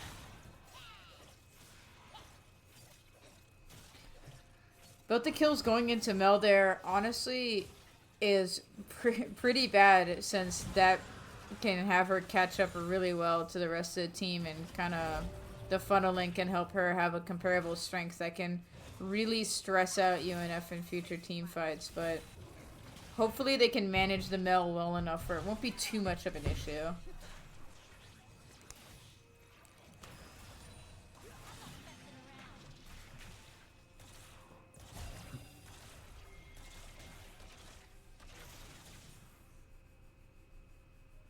It looks like the bot laners of Team UNF almost managed to run down Sparty Party, the ADC of Team WMU. He does escape after dodging a UEQ. Just barely. In the end, no one dies. No summoner spells are used. And bring nothing burger fight.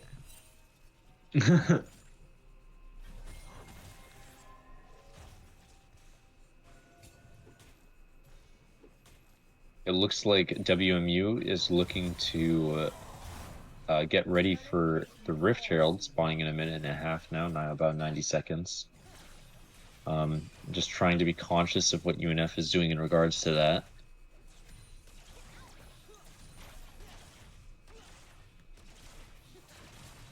Jack Frost is now roaming bot alongside Mike Beestum. It looks like the members of Team UNF are looking for a dive on the or a collapse on the bot laners here.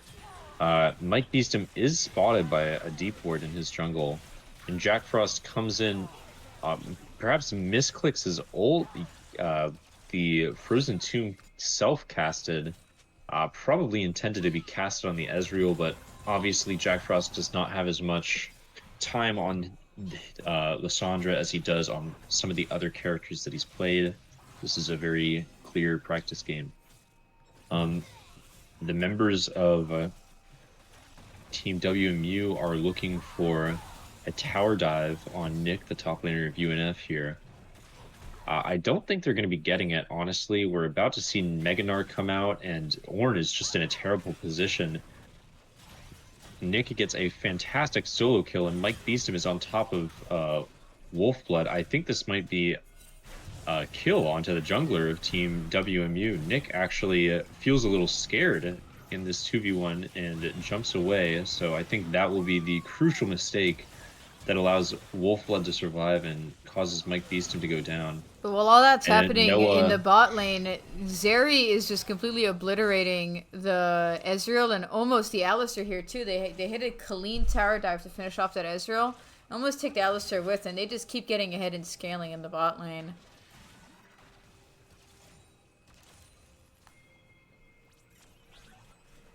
as a result of the fight in top lane, we do see Rift Herald go to the side of WMU.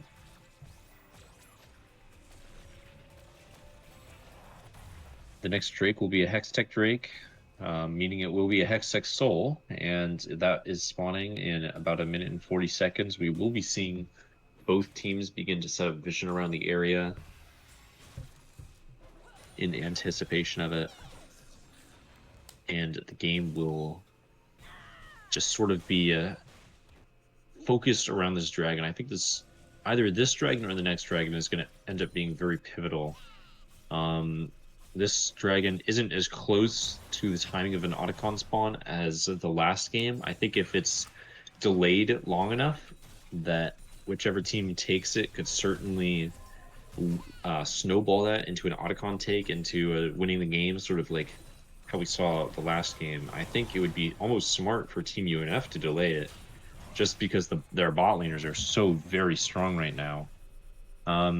And I do think that the Mel is quite a bit stronger than the Lysandra. 5-0 is nothing to sneeze at, but the UNF's sole lead, I guess, is their Zeri, so they really need to win this game off of her back. Yeah, and I agree with what you're saying about the dragon into Otacon, that I think the smart move would be to offset the objectives. I feel like if WMU knows that, they're going to try to force Drake here to force UNF into a fight that they have to take that they normally otherwise would not want to. Which we could be seeing soon, but seeing the way Ezreal has to deal with that lane being pushed up so far, they might not even get the chance to even consider such a thing. It looks like WMU is just giving the Drake and has traded it for 2 turrets in the top lane. Quite a bit of gold in favor of them. And it looks like UNF is not thinking about scattering it at all or staggering it at all to make it match with Otacon. A bit unfortunate, but it's a guaranteed Drake regardless. So, not the worst.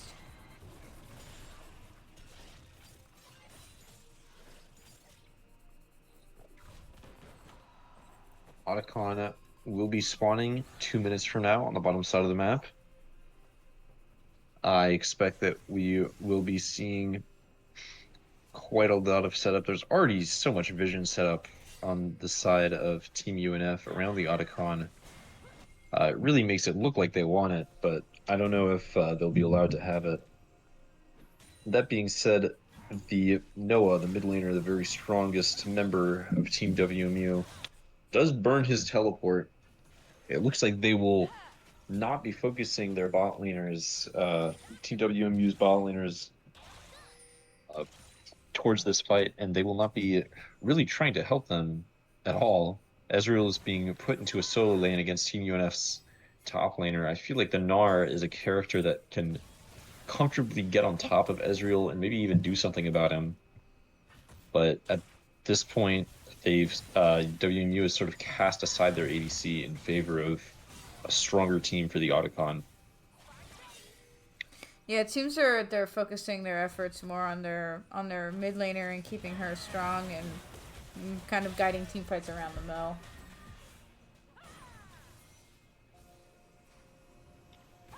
Mike Beeston does get caught out a little bit, forced to use his flash and his ult to escape a three-man camp by the members of Team WMU, and Jack Frost shortly follows, gets taken down by the Mel's Golden Eclipse. All of the members of Team WMU are quite low. The Gnar is really wreaking havoc, but just can't manage to finish it off. The Zeri of Team UNF manages to get one kill, but just can't turn it into any more, and the Mel walks away with a triple kill. This game is not looking very good for Team UNF once again. The Yeah, mid laner is just so strong on the side of WMU here. yeah, truly devastating stuff to see the males scaling so effectively and just kind of destroying whoever she decides to kill whenever she wants. I think it's quite interesting that she still hasn't elected to buy a Darksteel, and the way her inventory is looking, I don't think she will. Um,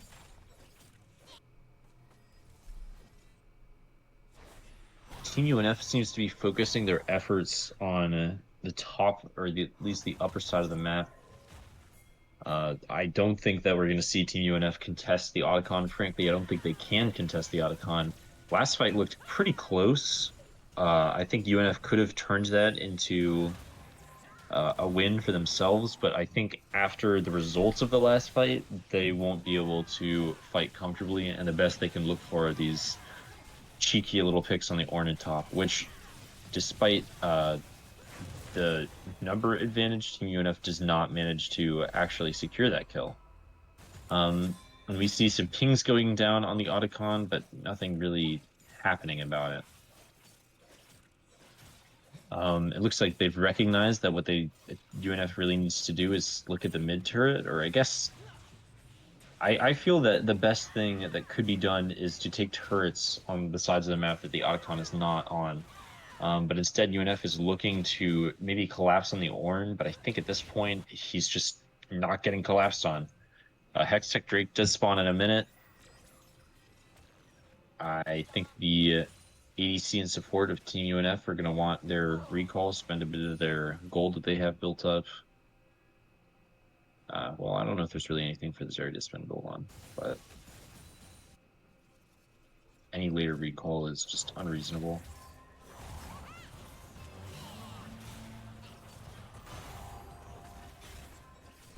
We do see a little bit of fighting going on in the top lane. Ornn invests his ult before the Drake fight. I don't think he'll have it up for the Drake, and he does manage to deal quite a bit of damage to Nick, the Gnar player. Nick is actually looking to escape this Ornn. I think he's actually going to, which is completely enormous. Not having the Ornn ult and having the Gnar present for the team fight is a big deal. Ornn does TP down, so he'll have a little bit of a tempo advantage, but he's starting the fight with no ult and half health. I think that this is something a little bit good for Team UNF here. I don't know how much it'll matter, but, you know, it's something. It looks like Team UNF, despite it all, will not be contesting the Drake, or maybe not despite it all, but more because of it all.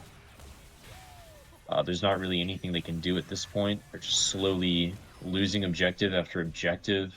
The best they can do is look for cheeky kills. Noah almost manages to go down to Mike Beeston, but at this point, the Mel is 10-0.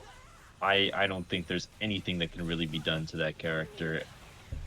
Um, she's almost at Rabas, a mere 500 gold away. And Nick is And they just keep abusing that Ezreal and kind of feeding whoever they need to have kills. Narg showing up bot and kind of just destroying Ezreal while he's trying to solo push lane and just get some farm.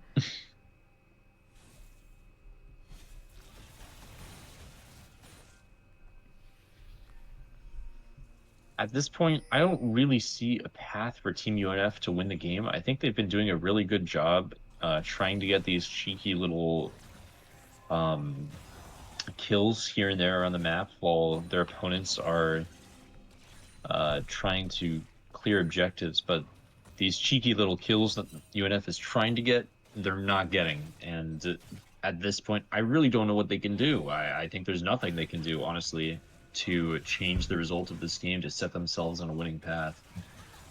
Yeah, I definitely think I it's think really hard that to come back from conceding so many objectives. I Especially think some the really tough scaling permanent ones for like the void sorry. grubs. Oh no, yeah, no, you go ahead. The scaling. I was going to say the scaling for Team WMU is just a little bit better than Team UNF's as well. I think that they're playing characters that do better into the late game with the Ornn, with the Mel, with the Vi. Like, I don't think this is going anywhere for Team UNF, and I'm kind of almost sad to see how this game is going to be playing out because I feel like it's just going to be yet another slow burn. UNF is doing a good job of pushing lanes while WMU is looking for Baron. Jack Frost shoving the bot lane all the way to the tier 2, forcing a response from the strongest member of WMU, Noah, the Mel. So maybe UNF can look for a fight here after that strong tempo play by Jack Frost. Unfortunately, after everything, they still can't deal any damage to the Ornn. Jack Frost goes in, does not manage to get anything out of it. Noah cleans him up, and it's just a clean 3 kills in favor of WMU with hardly any damage even dealt to their players. I think that this is realistically this should be a Baron take into game over. But based off of the results of the last game, I think we're going to see this Baron get taken. I think we're going to see an inhibitor get taken. I think that we're going to see Soul get taken, and then eventually the game is going to end after that. Yeah, I think it seems like WMU likes to play a bit more patiently and kind of play around with the objectives they have, being a bit calm, hoping they don't overstep and lose the lead. Which honestly, yeah, as a general philosophy, is incredibly good as a strat to play with to kind of cut your losses short and maintain your lead ahead. So I can't really blame them for deciding to play so safe.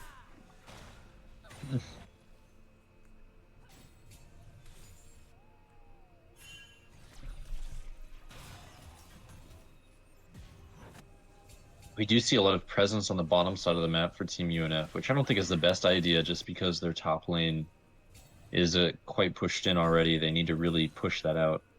But I think it's indicative they want to look for picks in the bot lane, or that they're aware that their bot tier 2 is the only one standing and that Team WMU is going to be looking for it. However, despite the awareness, I don't think there's really anything that can be done to stop WMU from just walking through the turret.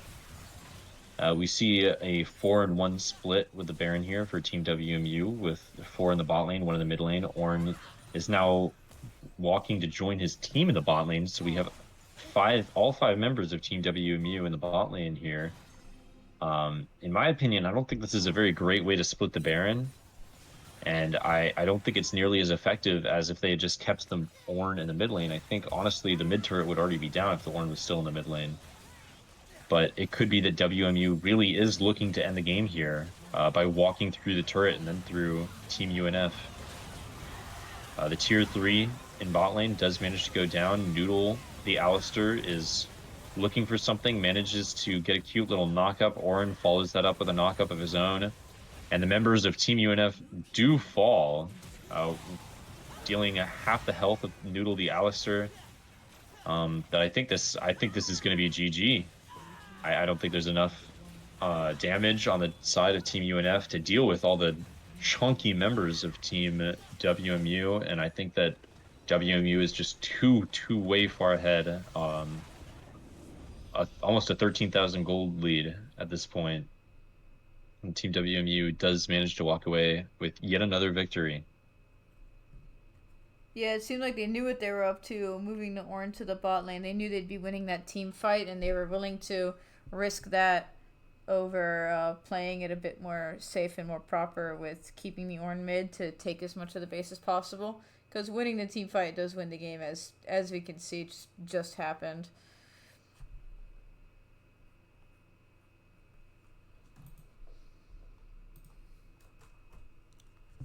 Yeah, I really liked how that game was going at the beginning. I mean, not as much as the first game. I think it being even around 15 minutes in was kind of a sign that it was gonna flip really easily one way towards another, or one way or the other.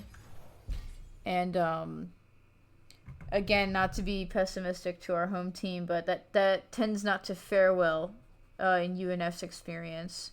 So like I said earlier when you asked me, I was worried about the fact that they were even, and it seems rightfully so, as it did not pan out well, and they did end up losing more objectives, and it was just very, very tragic downfall.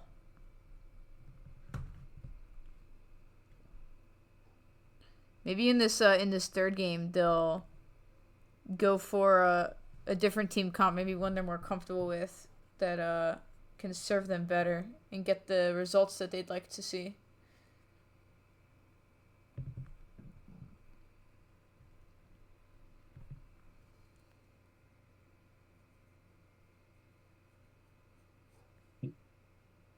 Now, do you think that we will end up seeing the Jarvan Galio comp this game? I think that we've seen it in the past couple of scrims that have had Galio available. And I feel like the fact that we haven't had a Jarvan ban or a Galio ban, I feel like that's a sign that because both of those characters are up, we might see something start to happen here. Um, Yes, I think because they keep focusing on banning Oriana, I think that's exactly what we'll see. I think we're gonna see the Jarvan Galio, and again, like I was saying with the more comfortable comps, that is definitely a comp that they are more comfortable running. Galio is one of Jack Frost's strongest picks, and Michael has practiced at J4 to hell and back. So I think they'd love to execute a Jarvan Galio, especially if it does get them to end off on a win here instead of a complete losing streak.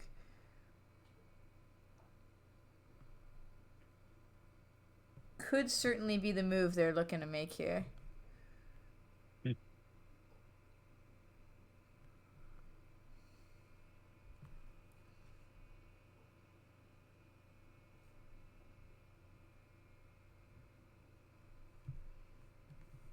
I'm really curious what we're going to see from the mid laner of Team WMU here. I feel like these past couple of games, he's been playing very well into Jack Frost, and I think before even we got into the first game, we mentioned that Jack Frost is a very standout member of Team UNF. He really, how well he's doing seems to indicate how well the game is going for Team UNF. And I feel like the mid laner of WMU has been doing a really great job of keeping him shut down. I feel like I haven't seen Jack Frost rotating to as many fights as I normally do. I think that's a great indicator to how strong the Noah is for WMU, and I'm curious what he's going to be playing this game. I think if we do expect a Galio pick from UNF, that maybe we could see a Cassiopeia in response. not a very great pick into the Galio, but it's something that Noah is very confident and comfortable on. I think it's also possible we end up seeing the Swain come out. I know Noah does play a little bit of that character, and that is a very strong character in Galio. Just not a very popular character to be played in a more, uh, I guess, competitive setting. It'd be really interesting to see him pull out an ADC mid. He has a bit of time on Ziggs and Tristana, but I wouldn't expect that nearly as much. I know Tristana does do quite well into Galio, but it's a very different pick from what we've seen these past two games. Yeah, I mean, I feel like for the purpose of the Galio Jarvan comp, I feel like Jack Frost continuing to be shut down in lane isn't the biggest deal, since Galio's kind of there mostly for his ult more than anything that and what that provides to team fights. And clearly, with how these games are going, it seems that their scaling is being more focused on their ADC more than anything. So I think if he does go Galio, he's going to be looking to be ulting the bot lane and kind of helping out with counter ganks or winning those 2v2s in lane and kind of helping their ADC get ahead, which would be a change in what we usually see in the execution of Team UNF. But yeah, that's what I'm expecting with the Galio J4.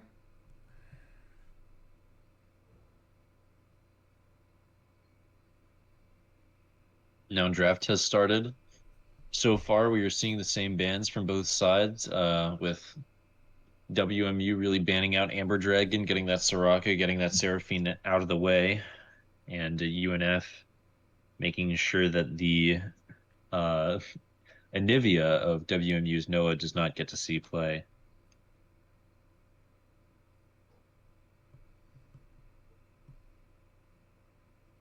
Now these secondary bans are taking a little bit more consideration. I wonder if we're going to end up seeing a Swain ban here. I know UNF likes to often pick their mid laner within the first three.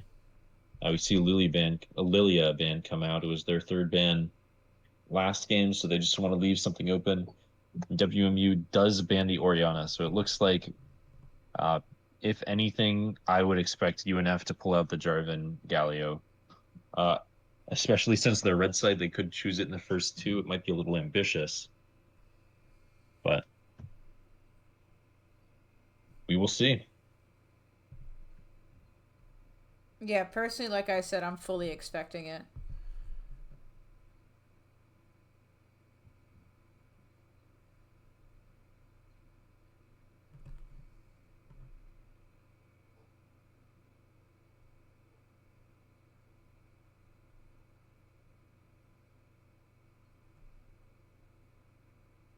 We see a Caitlyn ban come out on the side of UNF. It looks like they're really trying to put a lot into their the success of their ADC. I feel like we don't normally see an ADC ban, and I wonder if that's a strong indicator of what we want to see Ton play. And there's a Tristana you mentioned, which could be flex picked into mid, like you were saying. Which it would be interesting if that's what we're going to be seeing this round. I wonder if just the Tristana showing up on the side of WMU is enough to deter the Galio pick from UNF. I almost worry that UNF didn't do their research well enough and doesn't know that this is a possible mid lane pick just because they're choosing the Zaya. And we will be seeing Gragas come out for Team UNF. I believe this is Gragas jungle. I know it's something that the team has been looking at as a character. It's a very flexible character. Gragas is really capable of going quite a few lanes, but really is only effective in a couple of them. He's a character that provides a lot of presence around the map with his mobility. He's got a lot of CC and lockdown between his ult, his stun, the slow from his Q. He's a character that fulfills a lot of roles and has a lot of skill available to him. But I do believe this will be the jungle pick for Team UNF.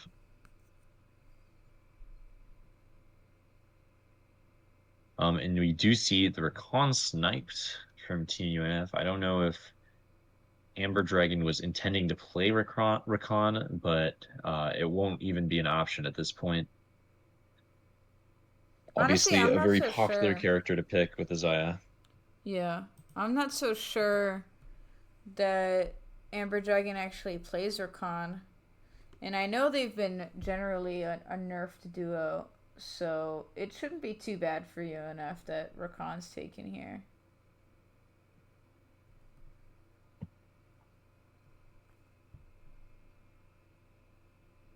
And we see the Janna come out as a support for Team UNF. Not a character I feel like I see around just super often. And it does look like UNF doesn't know about the Tristana flex mid.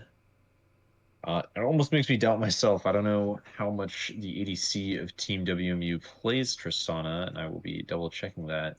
I don't think he plays her very much, but just the way this is going, I'm almost being convinced myself that this Tristana could be the ADC. And after a quick glance, it looks like um, Sparky, was it Sparky Party? Yeah, Sparky Party does not really play any Tristana. So UNF, if they did their research, should really know that this Tristana is mid. They should be well aware, which makes me a little worried about the Yasuo ban, just because they might not know. And it looks like WMU has done their research. They're aware that the Gragas is not intended to be in the top lane. We see a Mundo ban come out, um, which is a really, really well done by them. And we do see the Galio ban come out, which is super surprising. I think Tristana is a character that does very well into Galio, but there's just enough reverence of the Jack Frost Galio that it manages to get squeezed into the bans. I feel like you'd almost want to see the Galio come out, but I guess with the Gragas instead of the Jarvan, the J4, it would be expected that we wouldn't see Galio. And also between Tristana and Graves, it might be very hard to pick a Galio. I'm not so sure about the Galio as a fifth ban on the side of WMU, but it is what it is. And we see the Azir come out, another character that was discussed um, by Jack Frost as something potential for him to play.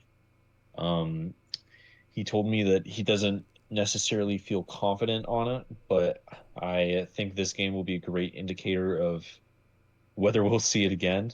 And we see the Cassiopeia come out for WMU, so that Tristana does look like it will be going bot lane. I know Noah is a big Cassiopeia player. I'm very worried for Jack Frost, quite frankly. I think that choosing a character you're not necessarily comfortable with into Cassiopeia, or really a Cassiopeia player, I think it's going to be a tough time for him. And finally, we see Mordekaiser versus UNF is unsure between Kennen and Cassante. I honestly like Cassante a bit more. I feel like UNF could use a little bit more frontline than what they have currently. And we have seen the Warwick pick before by Nick, the top laner of UNF, so that is solidified as what it's going to be. Yeah, honestly, I'm a little And we surprised will seeing the be, Cassiopeia there because I was pretty certain that would be a Tristana mid. I don't know about you. and we do see the question of Warwick or Gragas top. I honestly don't think that deserves an answer, and it looks like a half answer is given both top all the time, but eventually, like Beeston does cave, Warwick top. Both top all the time. What a cocky answer.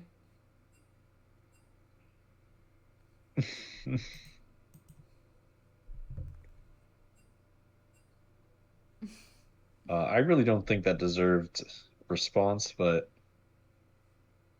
Team UNF is just too kind, too willing to give out any information the enemy team desires, the oppositional team desires. Yeah, I feel like So, if they look at the U.GG, they should know who's playing which. But That's just me, I guess.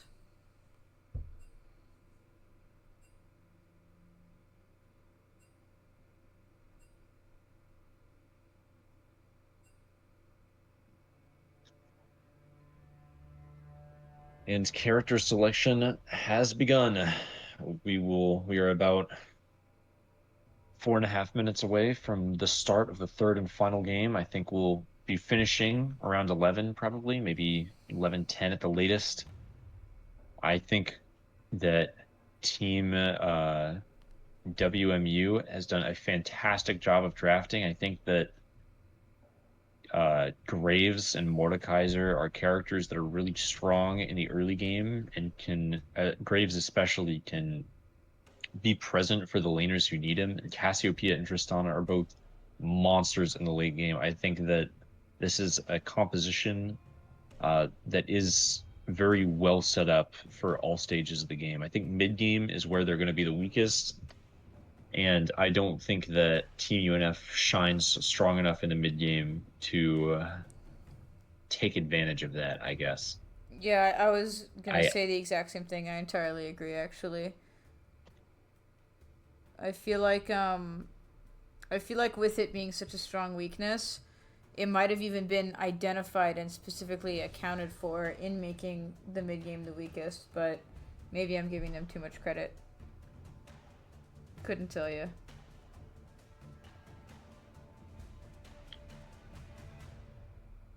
I think that the strongest hopes Team UNF has this game are the Zaya and the Warwick. I think um, just because Sparky Party doesn't have the most experience on Tristana, it could be an opportunity to sort of take advantage of that for Team UNF. And I think that if Mordekaiser doesn't do well in the early game, then he's not going to be even considered very much in the late game. So those are the real opportunities UNF has to take hold and win this game. I think mid lane is in a troublesome situation. I think especially since Azir just got nerfed, Jack Frost is going to have a very tough time on the character, especially into a Cassiopeia. Yeah, I have to agree. Cassiopeia is just so incredibly suffocating. And the way that the other games went, I think she really is going to be the main oppressor the entire game. I think she's going to get an early pick here or there. She's going to get like 2 kills. And she's going to be unstoppable the way she was on the Mel. And who did she play in the first game? I'm so sorry. I cannot remember. Um, no, let me think about that. It Well, was in a the first Veigar game into as a well. Hui. It was a Hui. It was Hui. There you go. Yes. Sorry. No, you're totally fine. I also forgot.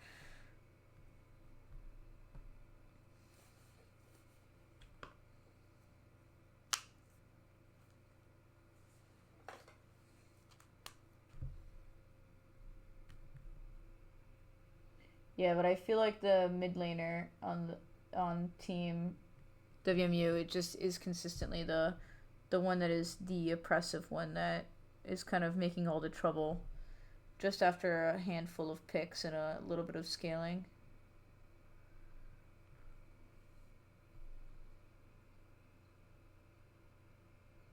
Um, Now I know this isn't necessarily about the game, but just because we're waiting, uh, I'm actually not sure if you have the like custom game pulled up on the stream, so I don't know if the audience is No, aware, but we I are do. waiting on Yeah, we are the waiting on jungler. technical difficulties. Yeah. The jungler of Team WMU has had a disconnection issue on his computer. So just while we're waiting, Lilu, can I ask you, are Yeah. you excited about the new Smiling Friends episode coming out? Or actually, I think it came out yesterday, but it comes out tonight on Max, and I think it'll be available to watch right about when we're done with the stream. Well, seeing that I'm not caught up on the rest of the show yet, I don't think I'd be getting there quite yet. I see. How far in are you? Are you watching it at all? I did not watch it more than how much I saw the other day.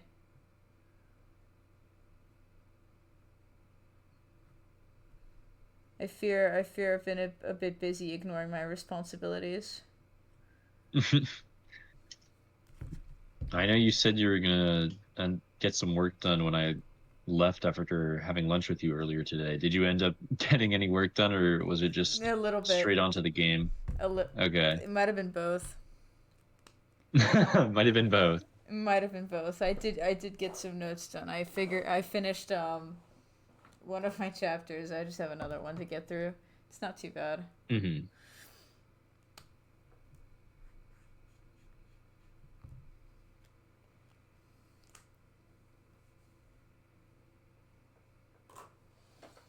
I did see the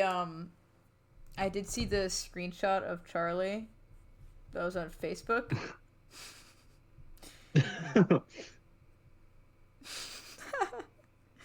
So I'm tapped in. I know what's going You're on. at least aware enough of what's going on in the show right now. Kinda, yeah. That's And it how looks like the I've always been. jungler has reconnected. Let's go. Game soon in 3 minutes.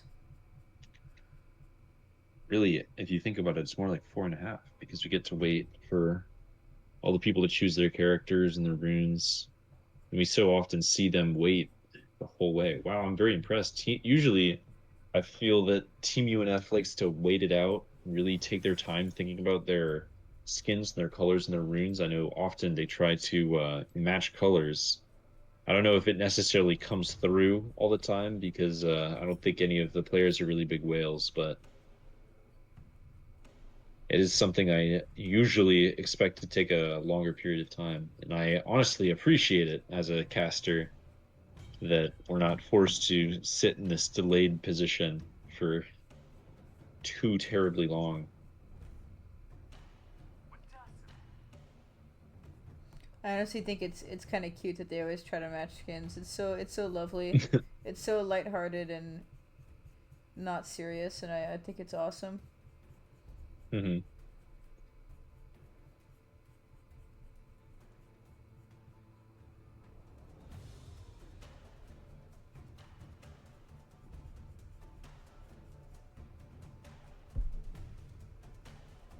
Now, I think that this game, just because it's so important for both top laners to get ahead, do you think we're going to see either jungler clear up this game? Given given the top laners they have in Mordekaiser and Warwick, I think it's the same issue as the previous games, where both top laners are just they're so mobile and oppressive in their damage that ganking doesn't really turn out well anyways. Like you wouldn't get much value out of ganking a Mordekaiser or Warwick. And through that principle you would have to leave them alone, and just not that you want to leave top lane alone, just you kinda have to. Because it would be a waste of time to try and then get nothing out of it. When you could be farming, you could be ganking elsewhere. I think the way I see it, it really depends on the individual in the top lane to set the wave, like freeze the wave well enough that a gank is available because Warwick and Mordekaiser are both fairly immobile champions. Um, and I think if a jungler does manage to get on top of them, they're pretty much cooked. They're over, and it's a uh very Warwick favored matchup. So I think this Mordekaiser is honestly in for quite a lot of trouble here, and I think it would be honestly not the worst thing in the world for the Graves to come up. I don't think Warwick has the same potential to 2v1 that Mordekaiser does, especially early in the game. Um, but I guess that's just how I see it. I honestly don't know top lane matchups very well, so I will take your word for it before I would take my own. Um, but I also feel like the way the other games have been going, where clearly they need to scale through their ADC. I think clearing down is just the right thing to do for UNF to do that scaling, and therefore for WMU to do in reaction to prevent that scaling. And that kind of leads into just they both go bot and nothing happens.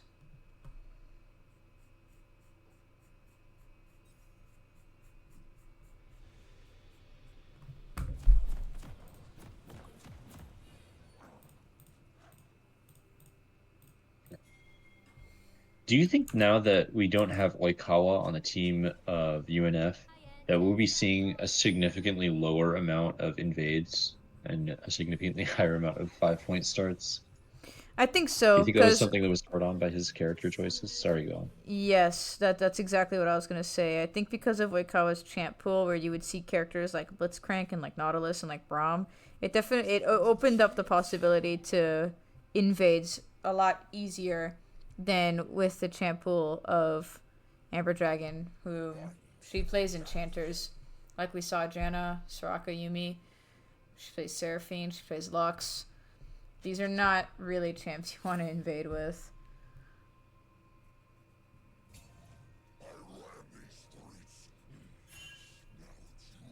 It's a bit unfortunate because UNF benefited from the invades every now and then, but I don't think they're worth. I don't think invades are worth building a whole team comp around. I think it's more so some team comps have the cherry on top of being able to invade, if you'd Hmm. like. I think that's a wonderful way to put it. But now, as mentioned, we do see the Gragas clearing upwards this game, which is very abnormal, I feel, for UNF. Usually they play very heavily around their bot lane. It could just be that Gragas is a character that desperately needs the blue buff for his first jungle clear. But maybe that's an indication that Team UNF should really only be choosing this character on blue side. But uh, whatever the reason, we do see Mike Beeston clearing upwards this game, which is going to be just an absolute monster of a time for the Mordekaiser. Now, the Warwick into Mordekaiser matchup is incredibly Warwick favored. It's one of those matchups that like some matchups are like favored on one side, to the point where if you're really good at one of the characters, you should be able to beat your opponent even in a negative matchup. Warwick into Mordekaiser is not that. Warwick should just roll over this Mordekaiser. And I think really the main thing that a Warwick has to worry about is mana usage. And I think Nick is already running kind of low on mana, but the Mordekaiser is already at a position where a single spell from the Warwick will take him down. And we do see Flash forced out just before the 3-minute mark. Which is honestly I think we're really great gonna, early. yeah, I think it really allows the Warwick a lot of kill pressure already. Um, and I don't know if we'll see it done so early into the game, but I feel like there is a great setup for a tower dive right about now. Um, Might be some on the Gragas, a little bit slower of a jungle clear than most other characters. I think it's one of the weaknesses of Gragas is that his first clear isn't extremely swift, or at least Michael is not as comfortable with it as he might be with some other characters. But because of that slower clear, he wasn't necessarily on time for the dive timer, and nothing will really come of him having cleared top, except for the free scuttle. I mean, as long as they keep looking for it and posturing for it, it'll come eventually. Eventually, he'll have the right timing and it'll all work out. And a dive would honestly set top lane ahead really far in a way that I think top lane could be left alone and it would continue being successful on its own, which might be what they're looking for here, where they don't have to worry about top lane and it'll just win. Now, it might be that Mike Beeston is present largely to deter the gank from Wolfblood in top lane. We do see the Graves present looking for something, and even Amber Dragon on the Janna has roamed up. Uh, Honestly, I feel like Pythic is doing a fantastic job of absorbing pressure for his team. He's just taking so many members of Team UNF and not dying to them that I feel it really sets Team UNF back. Gragas spent almost 2 minutes, I mean about a minute and a half, playing around with the Mordekaiser. Um, and he expended Flash, and he didn't end up taking Mordekaiser down. Mordekaiser just had to back in TP. Now he's even in a position where he could reasonably kill the Warwick. I think that this has been some fabulous Mordekaiser play, and the Warwick does, of course, manage to survive. It's just so difficult for Mordekaiser to kill a Warwick, but this is probably about the worst situation we could expect Nick to be in. And Wolfblood has really also been able to reap the rewards of the Gragas sitting top for so long. Already managed his second full clear, while Gragas is not even through his first half of the jungle for his second full clear. Additionally, the ADC for Team UNF was left alone for quite a while, but Tan was just able, or Tan rather, was able to play well enough that he didn't get set back for it. The first Drake, Cloud Drake, has spawned bot side, but neither team is really posturing for it. If anything, Wolfblood is on the bottom side of the map, maybe a little bit more set up for it than Mike Beestum. Nick still hasn't taken his first back. I think it's a really big mistake, but he manages to catch out Mordekaiser under his turret with the infinite duress, and Mike Beestum is present in top lane. They're really looking for this Mordekaiser to get taken down.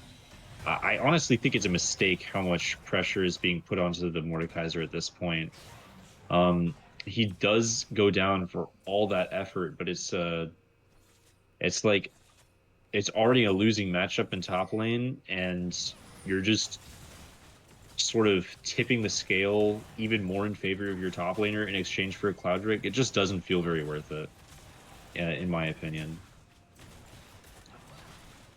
While all that's been going on, the lane I haven't really commented on at all, mid lane, Jack Frost is actually doing a pretty solid job. I think both Cassiopeia and Azir are characters that want to scale well into the late game, and Azir especially has an incredibly weak and fragile early game. And Jack Frost is doing a fantastic job of surviving through that early game. I think once Azir hits level 9, he's a lot more solid of a character, a lot more capable of doing things on his own. And we're almost at that level 9. Not even to mention that he was already doing pretty great on his own beforehand. So that means great things for when he's actually hitting that level 9. Yeah, absolutely. And we do see a little skirmish starting to happen in the blue side jungle of Team WMU. Mike Beestum does get caught out and does go down. There are 4 members of WMU still present, and the grubs will be going over to the side of WMU. I feel like there's not really anything UNF can do from this point onward except just settle back into their lanes. It was very unfortunate that Gragas got caught out, but it doesn't, regardless of how unfortunate it is, it doesn't change the fact that he did get caught out, and WMU has comfortably cleared the first 2 objectives. Now, UNF does have 1,000 gold lead. It's not very much, but if they know what they're doing, they can definitely snowball that into something more. I am a little worried that we're kind of seeing a repeat of the last game in the conceding of objectives and in the slight gold leads that aren't really snowballing anywhere, and that we might just be watching the same game happen again. It's my opinion that this Warwick is going to get far enough ahead of the Mordekaiser that he will be a realistic problem. And I don't think that's something that we saw last game. I think that's going to be the biggest difference between last game and this game. And that difference is how well Nick can play on this Warwick. Now, I have seen him pilot this champion before. I think he performed acceptably. I think he needs to perform exceptionally for how much he is being, for lack of a better word, babied. I think he's being supported very strongly by his team this game.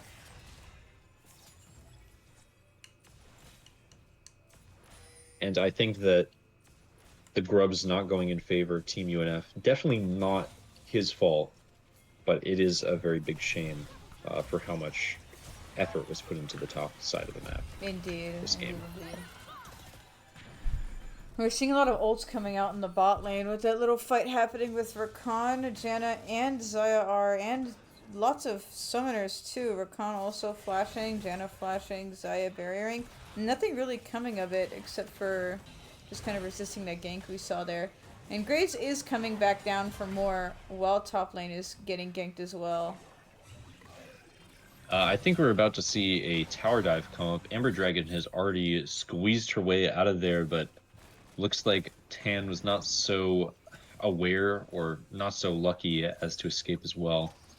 I think without having a barrier and without having the Feather Storm, he's just gonna get cleaned up, and that's exactly what happens before I can Yeah. even finish it. And that did match Meanwhile, what happened in top lane, where they just exchanging barriers with the Warwick, just barely they killed the Mordekaiser there with the gank. So honestly, a 1-to-1 on the gank isn't so bad.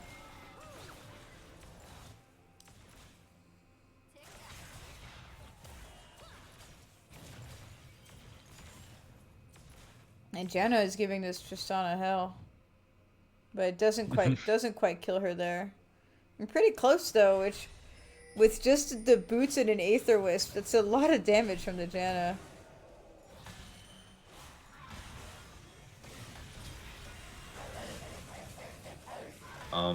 the next Drake And is here we up see in Nick 40 just seconds. completely obliterating Mordekaiser yet again in the top lane. It's exactly like you're saying that matchup is just so difficult, and with Warwick ahead, already having Bork, the anti-heal the Mordekaiser's carrying, doesn't seem to make much of a dent in how hard the Warwick kind of owns him there.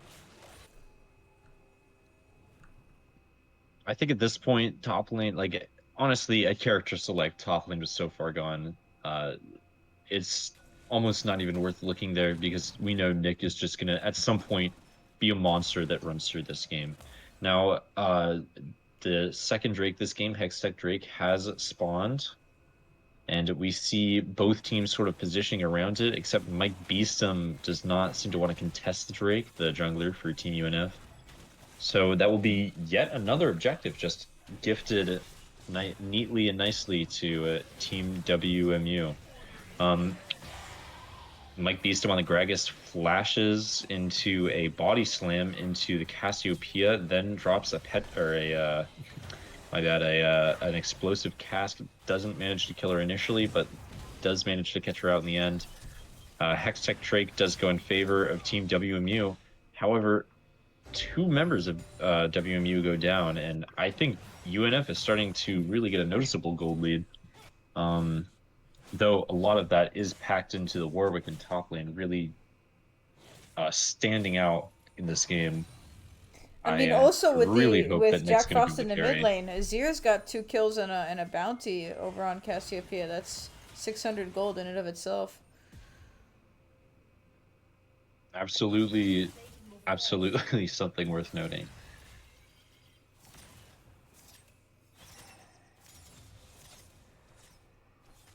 I also thought it was really funny that when that skirmish was happening mid, most of the members of WMU kind of just abandoned doing the Drake and left Graves to do it by himself, and bot lane almost contested that and took it from him. So if they keep making little mistakes like that, like rotating off and leaving themselves vulnerable, we could see the objectives starting to turn into UNF's favor. Rift Herald is spawning in about a minute. I do think this is the objective that UNF wants to contest, compete with, really.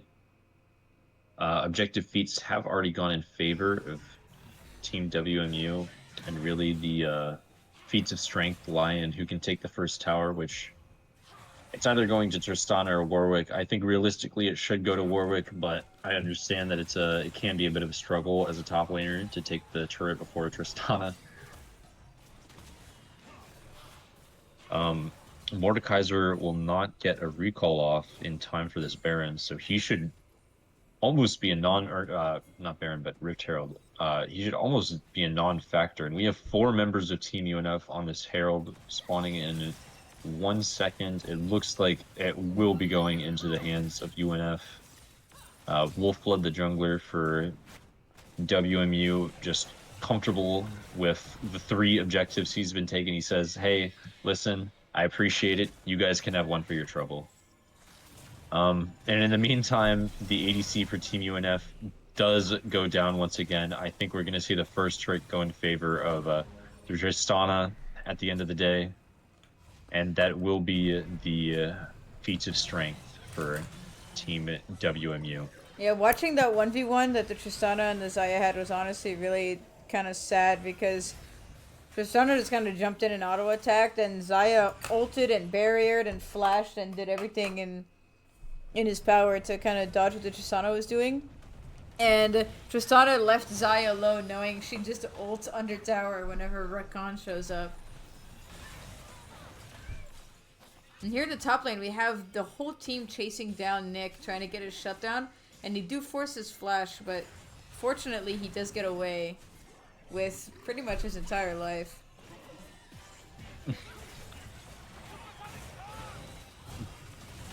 Now there is a skirmish going on in the blue side jungle of Team WMU. Mike Beeston does go down. Nick has to infinite duress away from the fight. Once again, the ADC for Team UNF isn't present for this fight, and really I think that's what set them behind there. Jack Frost able to comfortably poke the waves, so his mid-tier 1 is not contested as a result of the fight. And I think that Nick escaping with his life will be enough for the top tier 1 to also not be contested. Ultimately, there are no objectives around the map obtained by WMU for that fight, but it was still just unfortunate that the jungler for Team UNF had to go down. Yeah, it's also the next Drake, Chemtech, sorry. No, I was gonna say what's also unfortunate is what you're saying about the ADC not being present, Zaya. They kind of just keep staggering her kills in a smart way. She has to lane by herself to try to catch up and get farm. Tristana can beat her in that 1v1, and then they can go pick a fight. They know Zaya won't be able to be there. And it's really just a smart team decision that WMU has been consistently making.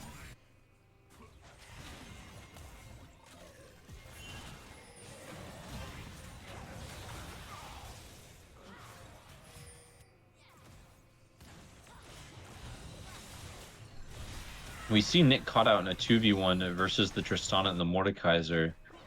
And Mordekaiser does use the Realm of Death on him, and Nick almost seems to flounder. He forgets that his auto attacks heal him. Does not manage to strike the Mordekaiser and goes down to the Tristana bomb that was on him when he entered the realm. Very unfortunate that UNF loses their strongest member right as the Drake is up, but with the WMD or WMU preoccupied, the Drake does go in favor of Team UNF. Gragas gets a wonderful flash body slam engage on on 2 members of Team WMU. One manages to go down. Jack Frost tries for a cute little Shurima shuffle, does not manage to get it. Noodle flashes in on the Rakan, does not manage to hit his airborne. Flashes coming in left and right from both teams. Jack Frost just swinging away at the mid laner of WMU and manages to trade his life for hers. Tristana jumps in on the Warwick of Team UNF, ults him away. She just wanted to feel included in the fight. But at this point, the fight has ended, and I would say it is in favor of Team UNF. They walked away with a dragon. I think the kills were at least equivalent. Yeah, and it's great that they're finally overall, getting a dragon, especially that it's the first in the series of a Chemtech Soul. If they continue on this path, they'd be getting four Chemtech Drakes with Soul, and that's honestly really good.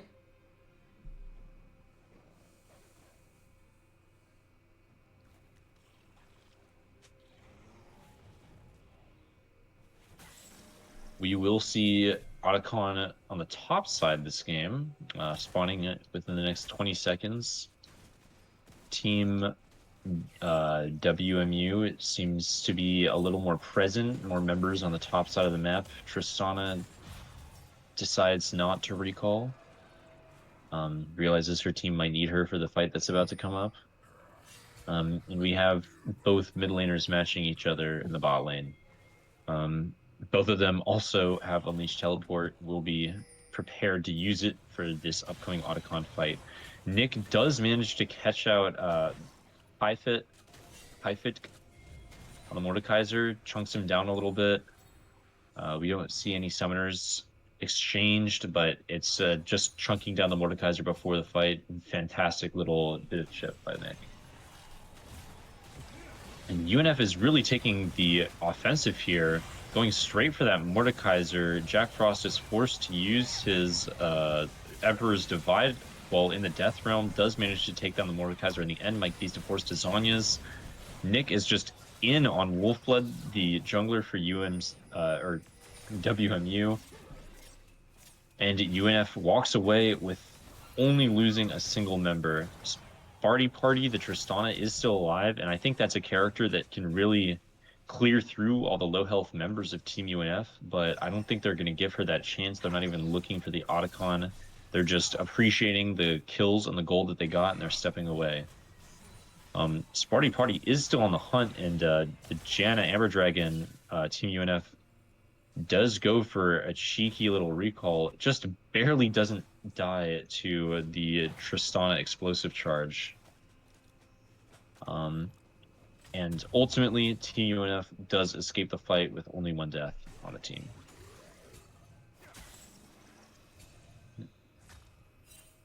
However, Otacon is still up. Both teams do still need to be looking at it, need to be conscious of it. Currently, there isn't vision on it for either team, but Nick is prowling the area and making it really hard for any vision to come up on the side of Team WMU. We see Mordekaiser this time around placed in the bottom side of the map. I think it's a smart idea to leave the weakest member of the team away from the objective, just so you don't have to waste someone important's TP. And someone stronger, Jack Frost, is forced to contest that, I think. Mordekaiser is also able to be a little bit of a nuisance to Mike Beast, and Mordekaiser is a character that is strong enough to take jungle camps on his own, and Nick almost gets caught out, forced to use the infinite duress once again to escape a sticky situation. I also feel like Mordekaiser is one of those champs that it doesn't matter how behind he is, like he is right now, he is still immensely useful through his ultimate. He can ult might be some off of claiming an objective. He can ult someone strong like Jack Frost out of clearing out his teammates. You can do a lot with someone who's behind when they have a crazy ult like Mordekaiser. Mm-hmm. And I think that's kind of what his positioning there was for. He was kind of posturing there in a way where he was the main threat, despite being so behind and so weak, just so that he can ult them out, and they kind of knew they had to concede Otacon there.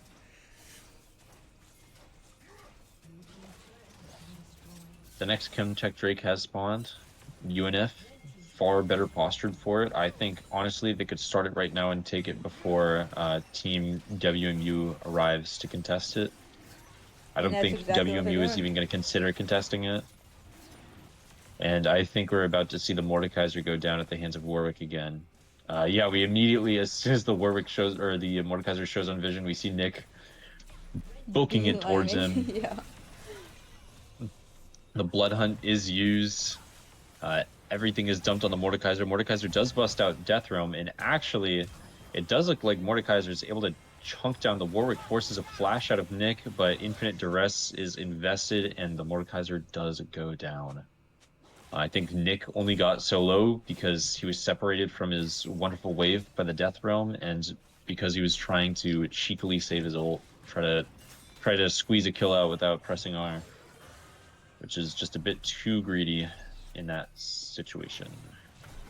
I think it was a reasonable attempt, though, since his ult is huge with how fed he is, and it's not like he gave up his life for the decision. He realized his mistake and got the kill before he got killed for it. Mm-hmm.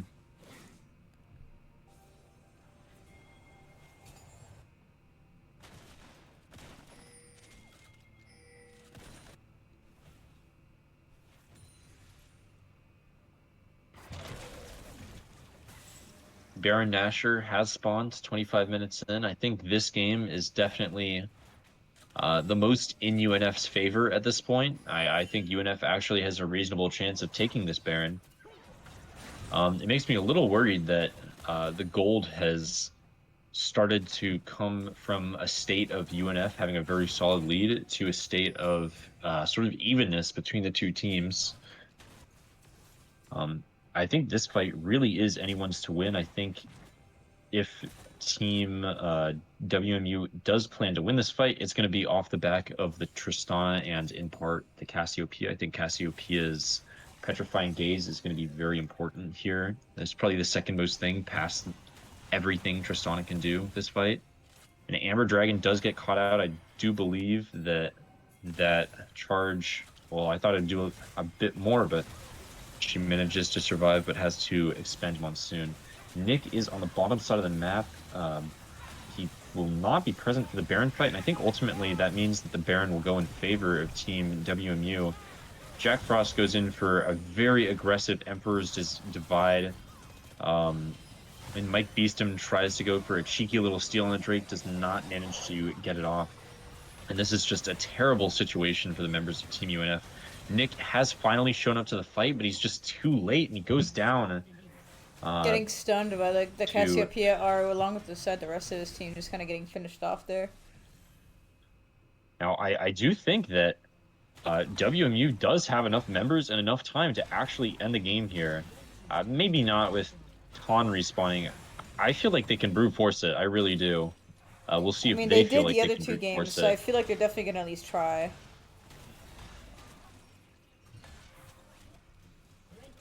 I think with the Gragas and with the Zaya respawning, they might take a breather and step back, recall, and then maybe go for a little something else. Yeah. I didn't realize how close the Gragas was to respawning. I thought he died closer to the Warwick and Vizier. Yeah, I mean, they do have another Chemtech Drake up in a minute 30, and so far, UNF's been doing a great job getting those, but now with how these other team fights went, they are a fair amount behind, and I'm not so sure they're going to be able to get this third Drake, especially with WMU getting prio on setting up and getting that vision.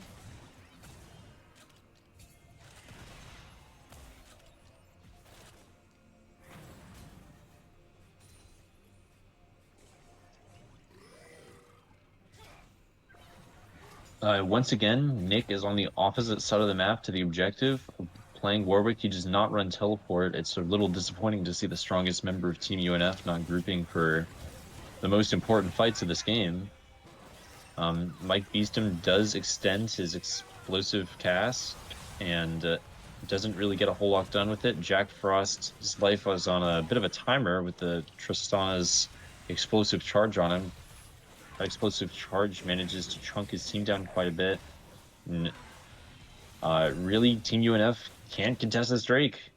On the other side of the map, Nick falls to the Mordekaiser in this incredibly Warwick-favored matchup. The Mordekaiser has just been playing well enough to come out on top in a 1v1. It's a really unfortunate situation for Team UNF.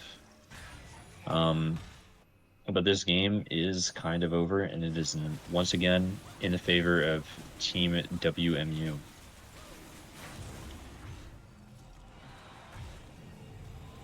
Yeah, I think they keep sending Warwick top by himself to have someone like Mordekaiser match him, but I think they're not. I think WMU's not losing enough by losing Mordekaiser to justify UNF losing the Warwick there, and I think it's a decision that they shouldn't keep making.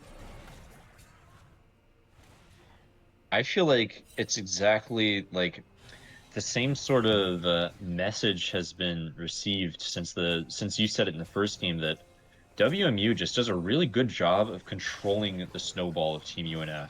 Like UNF put so much resources, or so many resources rather, into the I guess proliferation of the Warwick, and they really haven't been able to use that Warwick to win the game. And despite all the effort that was put into building up the Warwick, the Mordekaiser still has more gold. The Mordekaiser is still on top of this incredibly strong Warwick, or what was an incredibly strong Warwick. Yeah, he caught up and even Um, surpassed him, and now he beats him in a 1v1, and Warwick doesn't really have that strength anymore.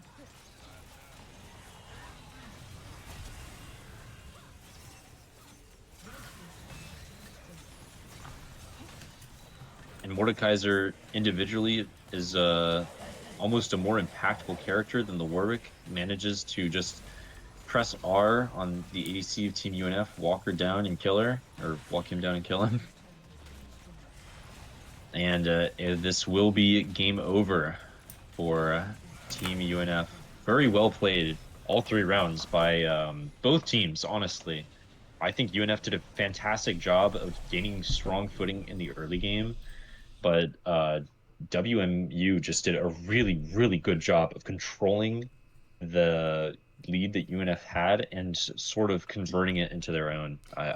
Both teams played incredibly well, Yeah, I but I wouldn't. think there's something to be learned from the way that WMU played. Sorry, go ahead, Absolutely. Lena. No, I was gonna say I wouldn't say by any means that UNF got swept despite the 0-3, because they put up quite a fight on each round individually and even performed well up until about 20 minutes into the game, where things kind of started flipping, which is still incredibly unfortunate that it turns out that way, but it really says something about how far UNF's come, that they're not really getting stomped by these same ranked scrims that they used to be getting stomped in. It really is shows how much progress they've made and how far they've come,